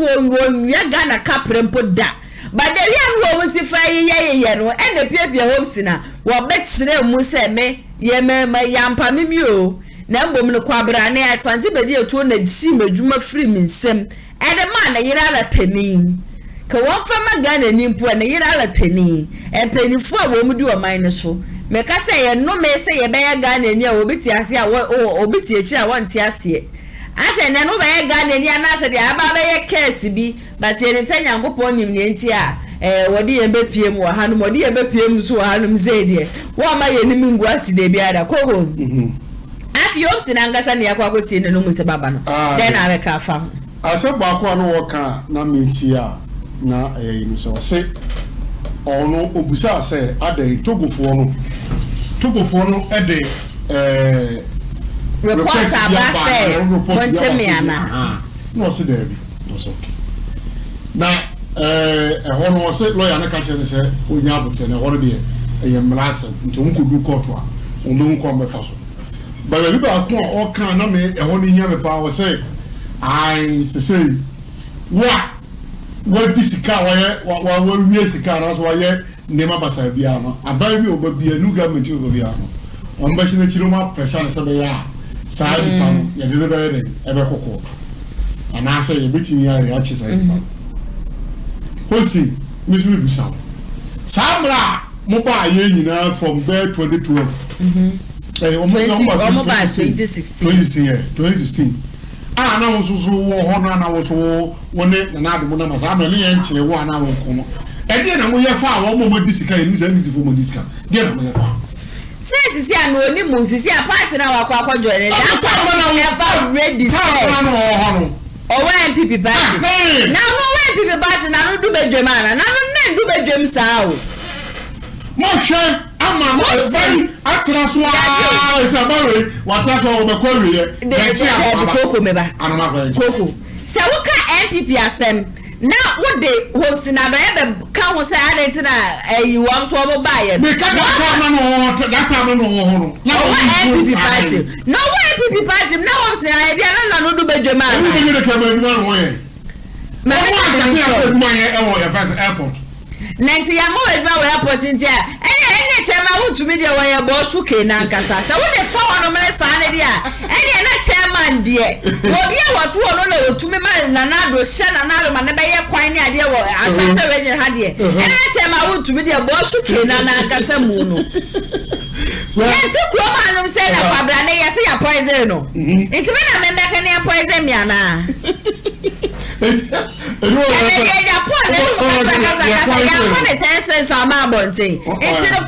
Canada Japan kasa ya fa ne tests in Babont and Canada way. When was the last time I was say honorable Canada Japan kasa ya fa MP party? Muna macho kasa shia dia. So why do you say? One MPP party no nyina wo mani gi dia kwaso party no mu dia ne koko tsawaje. Wo party na kasa mu no hu. Nya ya kranka ba na ko obu be dwane obu be tuo mu na mu amilika gidigidi na so bibiti odi ejubu wa na betu ya babo host na making party ne mu ana owo host wo party na ni dia na odi mahama atem na no ado kopie mo Captain Smart show so say ya mahama fa che me wate na ye ka corrupt am ni say wona ya corrupt pass na ado da ko egufu ado de de say be kofu techa mu ana kasa akai kra ma say na say akai na the offer say etimi nya ho 15%. No ya wo sia no it's every na sa de be to ga party na etimi defender sa de no wo be defend na wa wo be defend what you defend na say na wa wo to be mo kasa ba kokko asam na Captain Smart na mo Captain Smart e ka bi e plus ka bi wona mo akosi cheda kwa ono so kan duo na mo ala na won che won kotu simple because 50% na mo kan omo fe le quiz sa na mo fe no omo fe le quiz as a quiz no I don't etimi di boku kuro etimi eyi obi kuro yie na waje na ye ka ho samo a na do tra ho ehwe ye hwe ha e mo ne first and the cousin etina ho e Jesus kan free Ghana for what I said na e kadia na nkofo be ka o ka nkofo ni say no ko no ka say ai na we first NDC we no be tura ba echo we no be tura ba ko wo ka no be we no ba ka ai na we MPP na no me we ko do we do we say any pare ka sam no kra kra wo de usika aka na aka na ni ye ne bu atopre na oyonko fa sabi zo guri dem eno se che no e go sambe ye hu ni akusie Ghana no say enkrofo wa MPP party ni mu no wo magasa dodo na nya ya ankade ekoso enkoye nyina no anko wo mo be ka so ne wa be ka ye ti kro ma ne ye vice president na nkasa mu no Captain Smart be ka sa na giri ye poison man no su kopie mu obi memu e ho no kwaje ya hwe yes no kra no ko cabinet meeting na ye bo wa na wo mobio ba wo mi aye ko cabinet meeting ye bo wa wo mobio won wo kwa ye on dinsuo po no na wo sat achi mafia za sam na ye keyo but we need to program now. Yeah, cabinet meeting, yeah, man, you are my woman. No, want to join off like share. Kennedy Japan do obi aba wo mia woni ne mu gidie e wo ba ya wo bedi ne duane na no da JFK mu wo mu ba 1 week wo mu kwa mu ye dai aha enti no de akoso party ne nu ohu wo mu akase ya wo se de akoso party ne mu na nye so no wan beka enti wo na aye se si wo mu fom be bo a ende from Kente to Kankan ja wo bia me say na nadu danko akufo ba ye me mesaka wo begu NPP party no na nadu danko akufo has destroyed NPP party kan no kasa wo ye NPP ni the respect you get na nya sam ketwa ni akasa obi ye DC na ye bu ni pan say abi ade pan say bi oye kromfo bi na bra bo nche danko ye na so ne kwase NPP just na fro kokro na twa wa suntema subo bi a wa ba ni left and right NPP party ani enim kan na nu ni NPP wo de wa kan kure NPP party a wo koko president na wo do a wo to aba ma NPP na nu ni me nim se wa to aba na NPP da asem shakwa president NPP amanyokua koko president 2016 ne 2020 kufu abresu na wotu abane de makufu kanu kura wotu abane every what's the right symbol that I have when you say koko president you Kumasi abetina fidiem ha me se watu abadi ama NPP pay me saw miss Odiel okay what to another NPP that Odiel because me okay my job back for but what to be that what to be that I can't JJ time JJ time moto ma wan oh say sabe now opa sabe say dia kufuo moto ma JJ compared to NPP compare that time NPP party ni kufu was so sene na NPP party ni say chama untumi o kana simaya na program bia na duane e shaneka nsu shaneka na won vanko yeah ndeti okonsipe wenu a no asoma nko yi so bibira me da se pa se friend ba kusuro se pa se program na so obedi bi ho da se so records se Ghana inipa mienu na di poison nso mo ba ku ewu yes inipa mienu di poison mo tiase na se jonkuma wewu jonkuma de okay inipa mienu na America no ai so mo tiase se dum mo tiase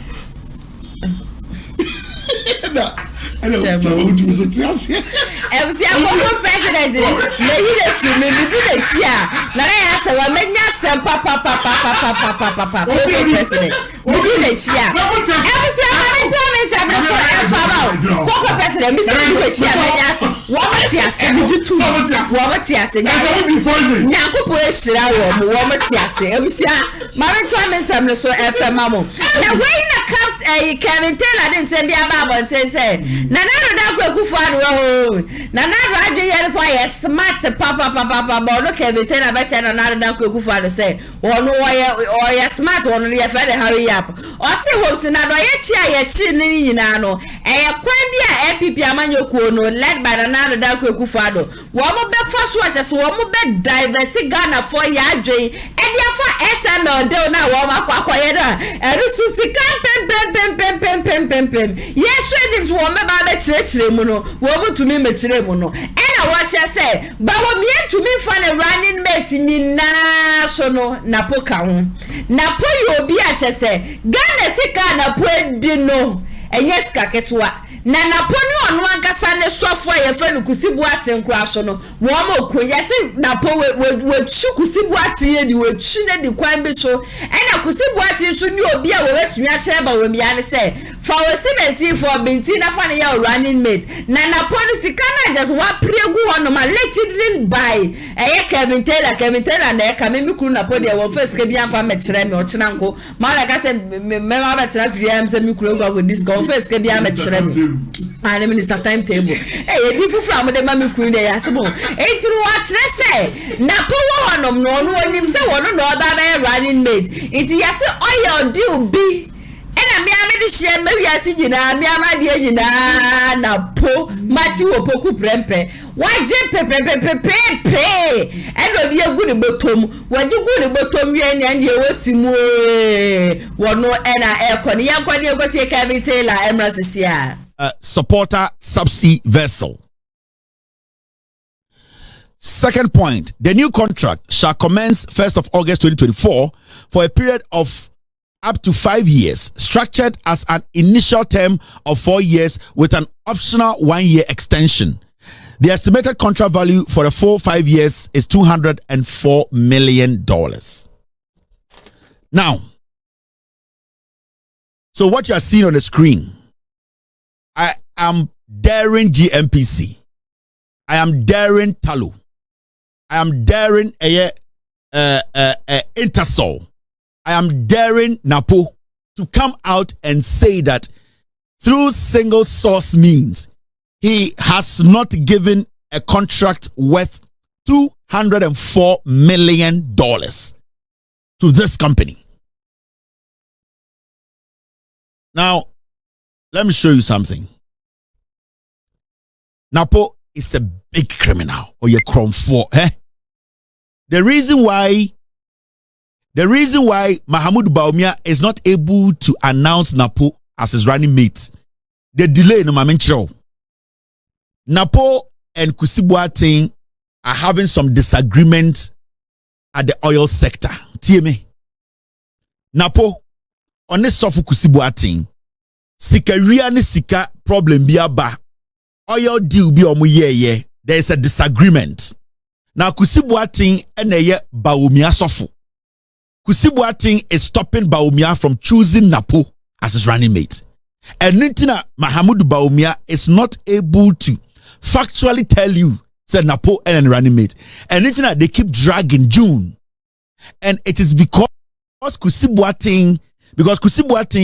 he is behind Central Oil. And they are now using Tor as a reservoir. They are bringing their oil and saving it in the containers of Tor. Napo basically is using Tor as a reservoir for Central Oil. Into Kusibuating and Napo friction. Kusibuating Napo echinedi. Kusibuating is the one selecting a running mate for Bawumia. For Bawumia with Jimmy, he cannot make his own decisions. Kusibuating today is standing between Napo and Bawumia. If it's a Kusibuating himself, Napo ya cromfo. This deal, Kusibuating knows about it. This deal, Napo needs this money to go and save himself. For Bawumia to fully say yes, because it is Kusibuating who has to say yes before Napo can be made a running mate. What?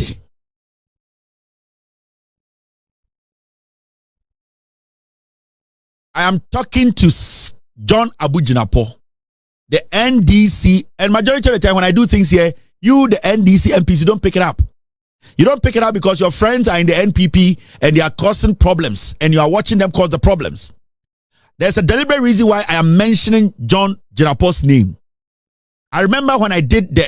the scholarship secretariat story, I mentioned Apak's name and later he was talking nonsense from his home.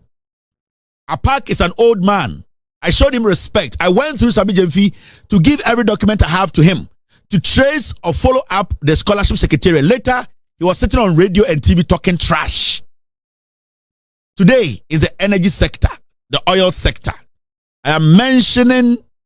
John Jinapo's name. I want you to pick this. Ask Napo. The sole source part, we want to know what influenced that. Why are we paying $204 million? Who is taking $150 million from it? And is this services, is it that important now? Is it an emergency?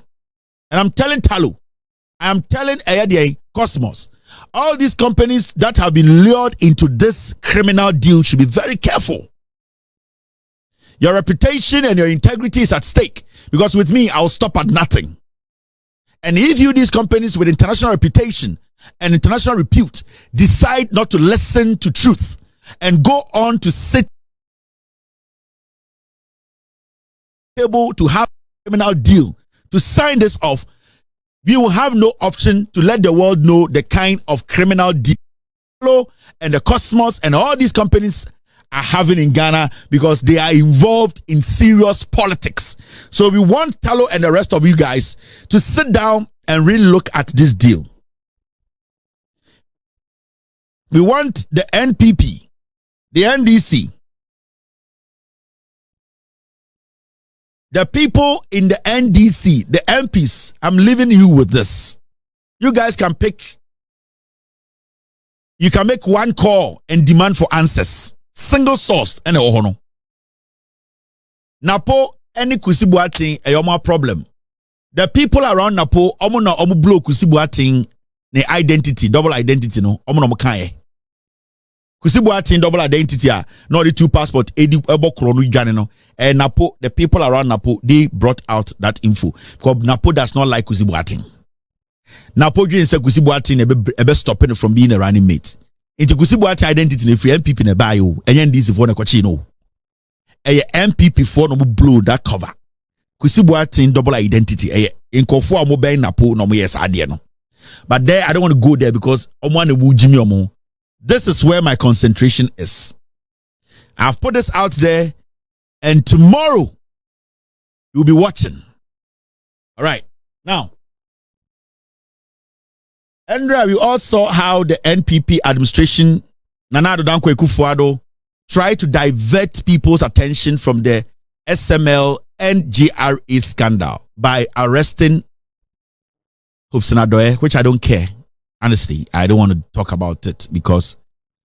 he can deal with his own problems. There are more nationalistic issues, national issues that will save Ghanaians. And I feel, say, when some of my people talk about it, I don't have to do that. So it is Hobson Adoye. He knows what to do. He knows the right thing to do. So I am not going to sit here and spend all my time on Hobson Adoye's arrests. I'm going to spend my time on the SML and GRA crime. And the reason why we are going to talk about the SML and GRA the scandal, we are Akufo-Addo say he allowed KPMG to do a forensic independent audit on the whole issue. No. Now the question I want to ask Akufo-Addo and the NPP and say the SML and GRA scandal are the report from KPMG. When KPMG dropped the report on the desk of the president, when Ghanaians were asking Akufo-Addo to release the report for us to also read, to know how we can basically manage this situation and know who are stealing from us. Nana Addo Dankwa Akufo-Addo and the Jubilee House wrote a statement and told us, say,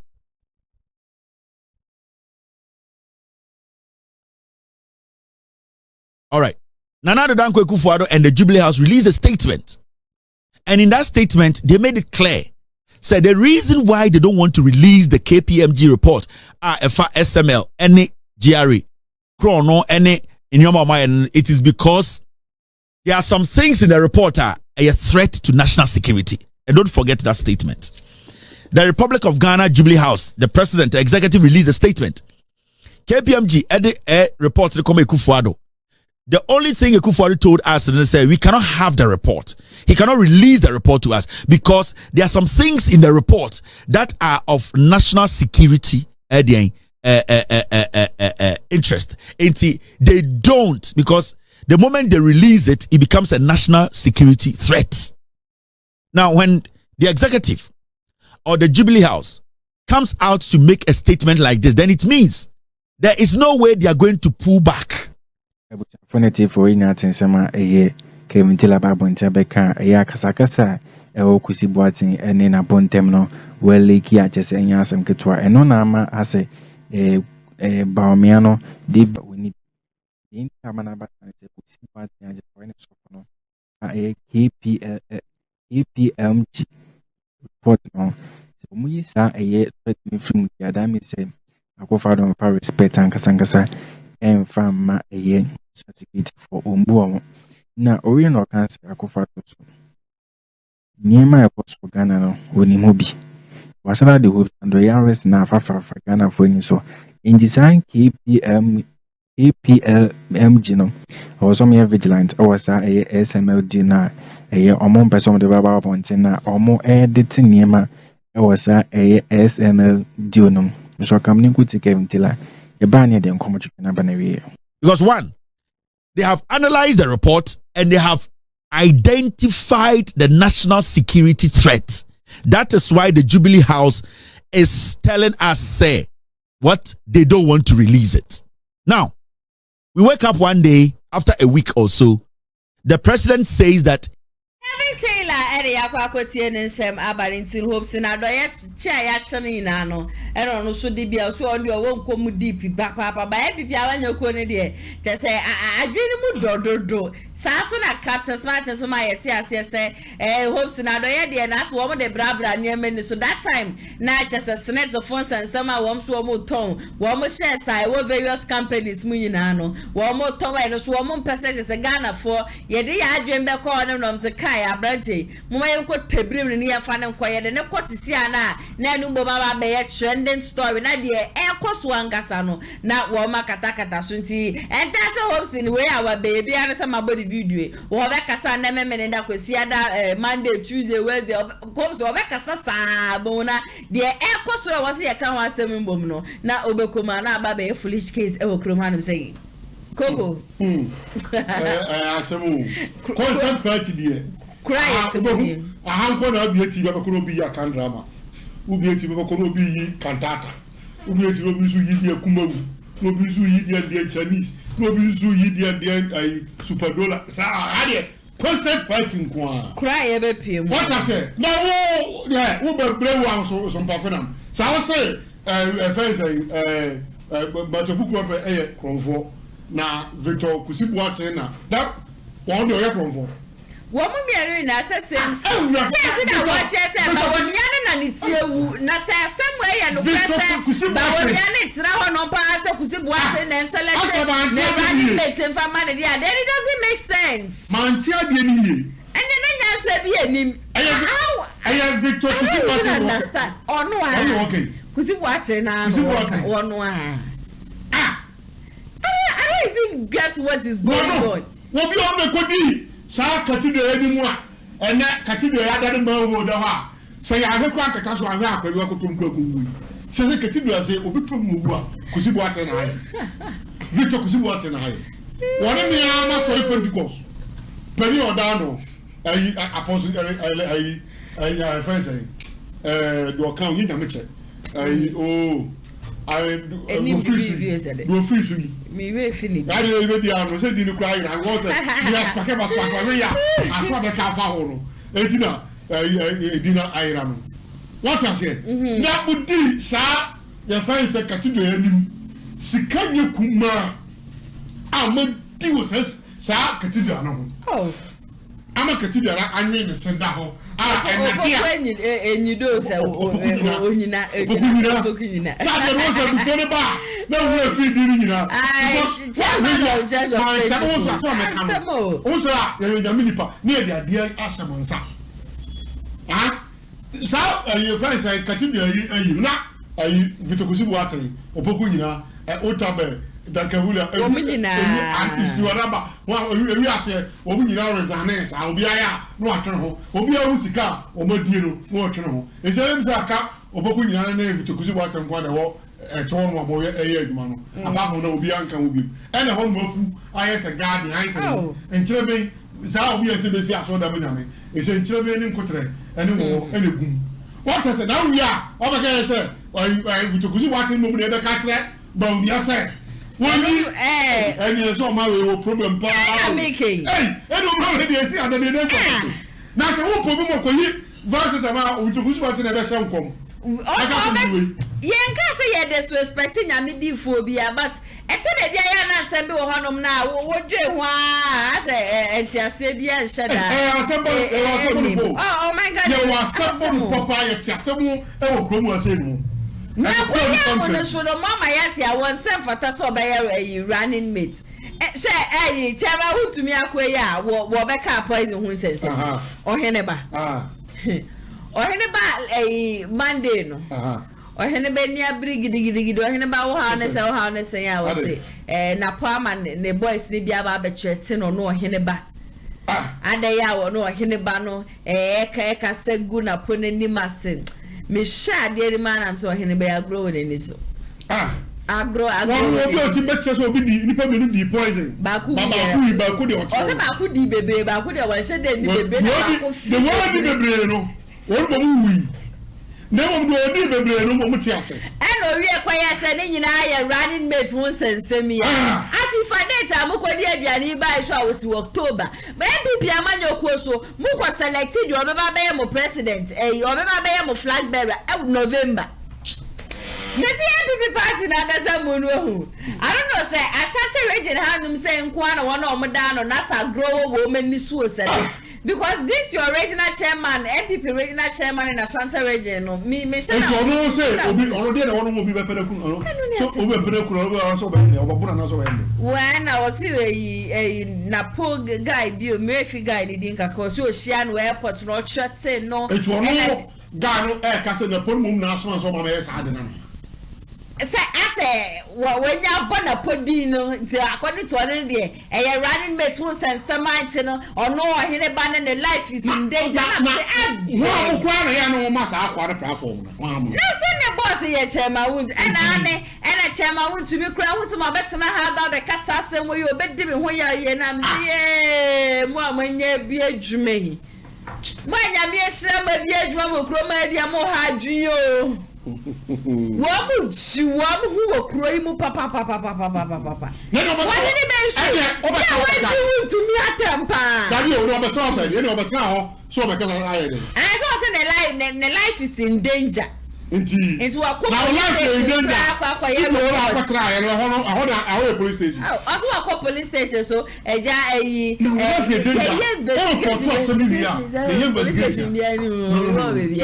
so what police station na so what report asem na enu be nyame bi koka uko no tum no matimo ni nipa na yere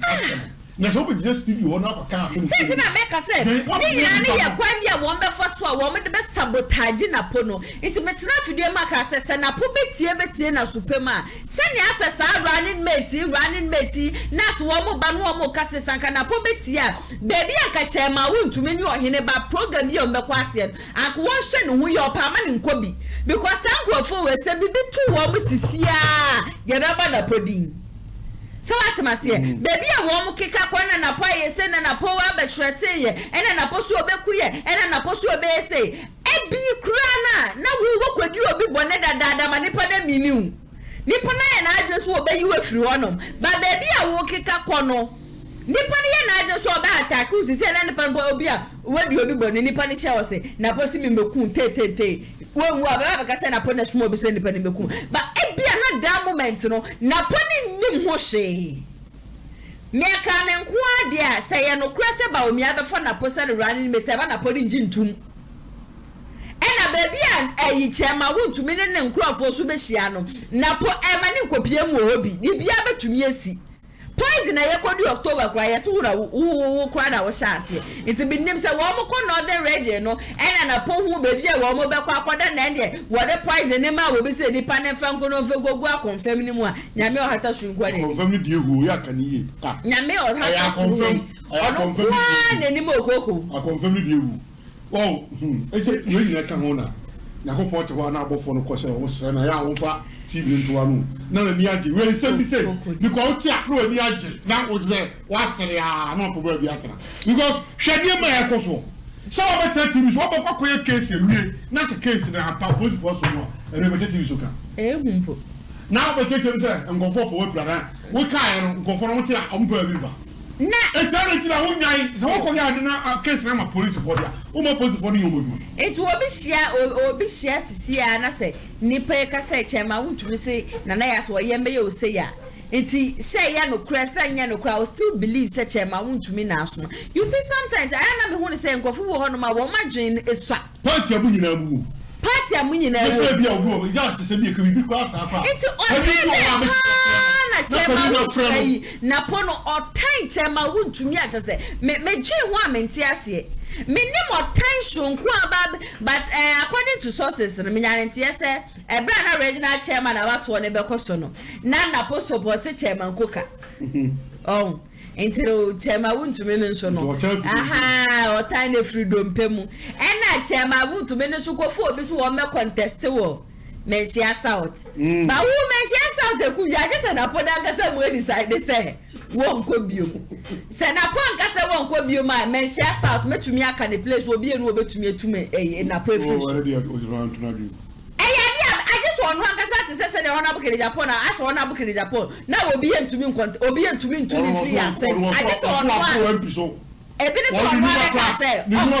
nyuma kwa ma na nya MP ni gro no na MP ko no ya be so wo jai way back 2012 and I am for no therefore wo ko pia na sana na point na kwa any tiase I just want decide say me nko bio te say Kennedy aka say won nko bio but side that was no pa na do kra medina wo na bo so na I am for you if you ma adanya ai ana mo te say so nko bio no say na me nko bio mo po bi no man go so wa megina ne ye tiase mu obi e megina so ye na we po no kra no I have for kra just a press conference a wo mo ye ne ade no kra na ye easy eti wono de enukonya bi enu so obi a ni say wono na po ne o maka ni so kofu bi o mu seat no ai say ye be kuma afijase you free say see obi I just wono aka say wono aka so ko bi no so be ko bi mu a obi e si wo ya sa you free no wo afijase wo boa obi you ani wo ba ansa e fe bi o ye so wono go gina kwa du abi o mo bo no afi o so ne you na ye one ero maka bu no eti ye go fu wo seat ni o mo dia eti minim time so be so be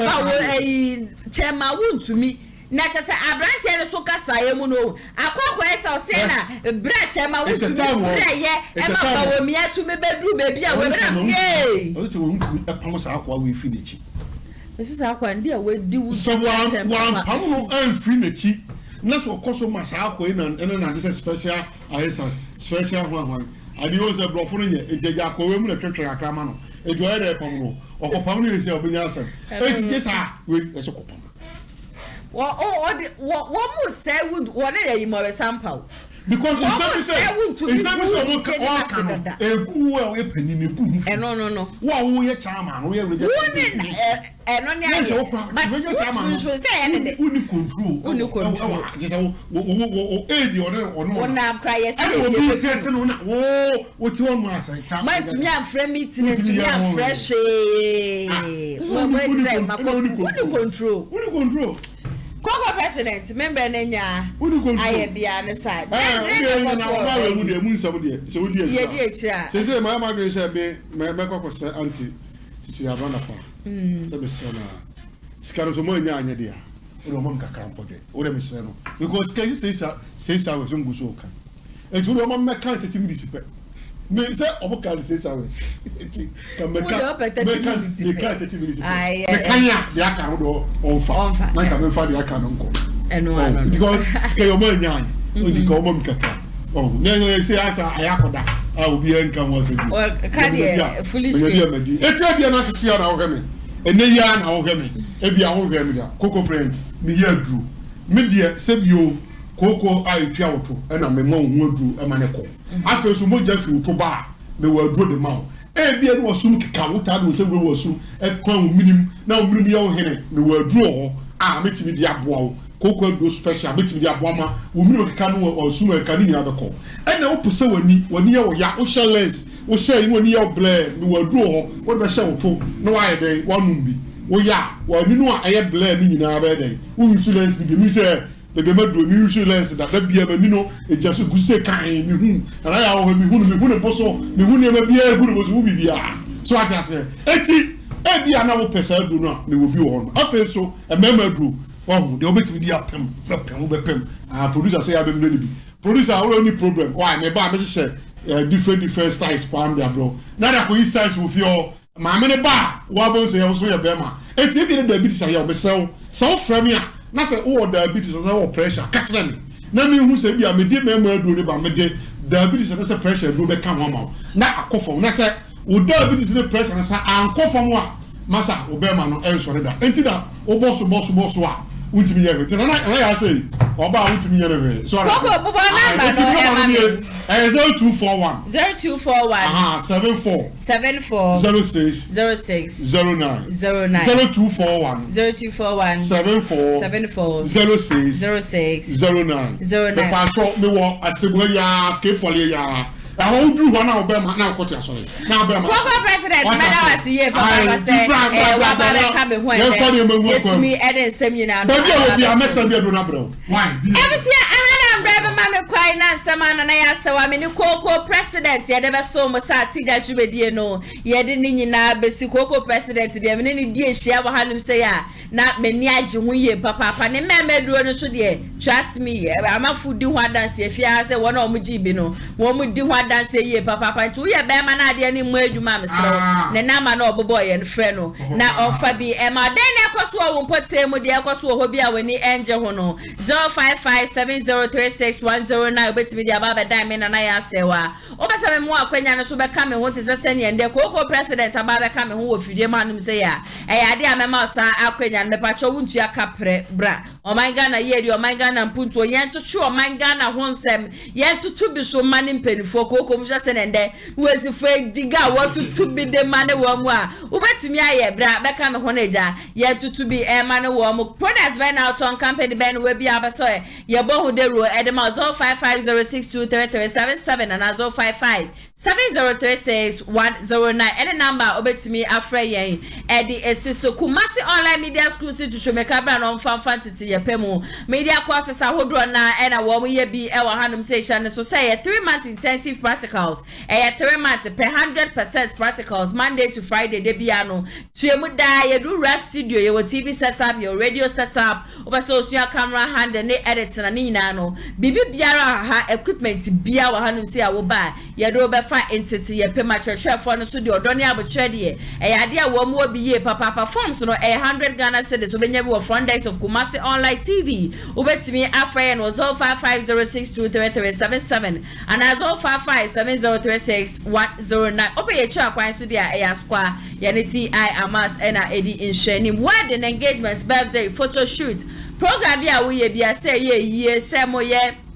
suku fa mo ye program mo ye sorry so mo ye all night ni ade nyina no mo frɛ Kumasi online TV a ye beba ni aba betwa program no e de amamo kama yes distance is never a barrier when it comes to Kumasi online TV wo sheto kro mu kra na ye de cameras beba e de aba betwa se program ne ya no pass ye wia se ye nwumre tumuda ye dum light kra be si tumuda plant de ye wo bia ye de beba ne ye de aba betwa program no e de ama baby biara wo bia ba so book ye betimi afrɛ no 0550623377 now ni atwetwe nkoma abrante pako jo manual ene ko just upon and it's not MC ahonom edema me Eric Junior so and edit video we edema me na seshonko enkoma me executive producer Mr Daniel Yebo lawyer fans of Atija Chumedie munyina so nyankopon ensham ye papa ha na ATP baby biara wo bia so no me we share speediest recovery na ya sewa enemy di makram nyame adom e besan so edi ehia bye bye. Amafwe Kumasi online TV production yaba ne de ne yaba ye de equipment ekukudam ana ye de aba se eye camera de enam wiem de nam fom de enam ensuom ni nyina ye wo bi e wo honom a TV production yabo ye hu ye pa se wo ye dwumadie bi ete se wedding eye engagement and sorry ana schools se wo ye seminar bi na pese betwa ko all the social media networks no so e de amaw ye ni ntotonsa na fre eye Kumasi online TV production for na yamra na ye dwumadie ne Kama fe a ebo no eda from pa the production so the sound quality video quality ni nyina e wo soro wo pese wo hu ba bia wa ye wo Kumasi eyetia media opposite one ma ana se to nsa ne frɛ wa homa trufo so 0550623377 Kumasi online TV production ye demufua e wo Kumasi kodua mu.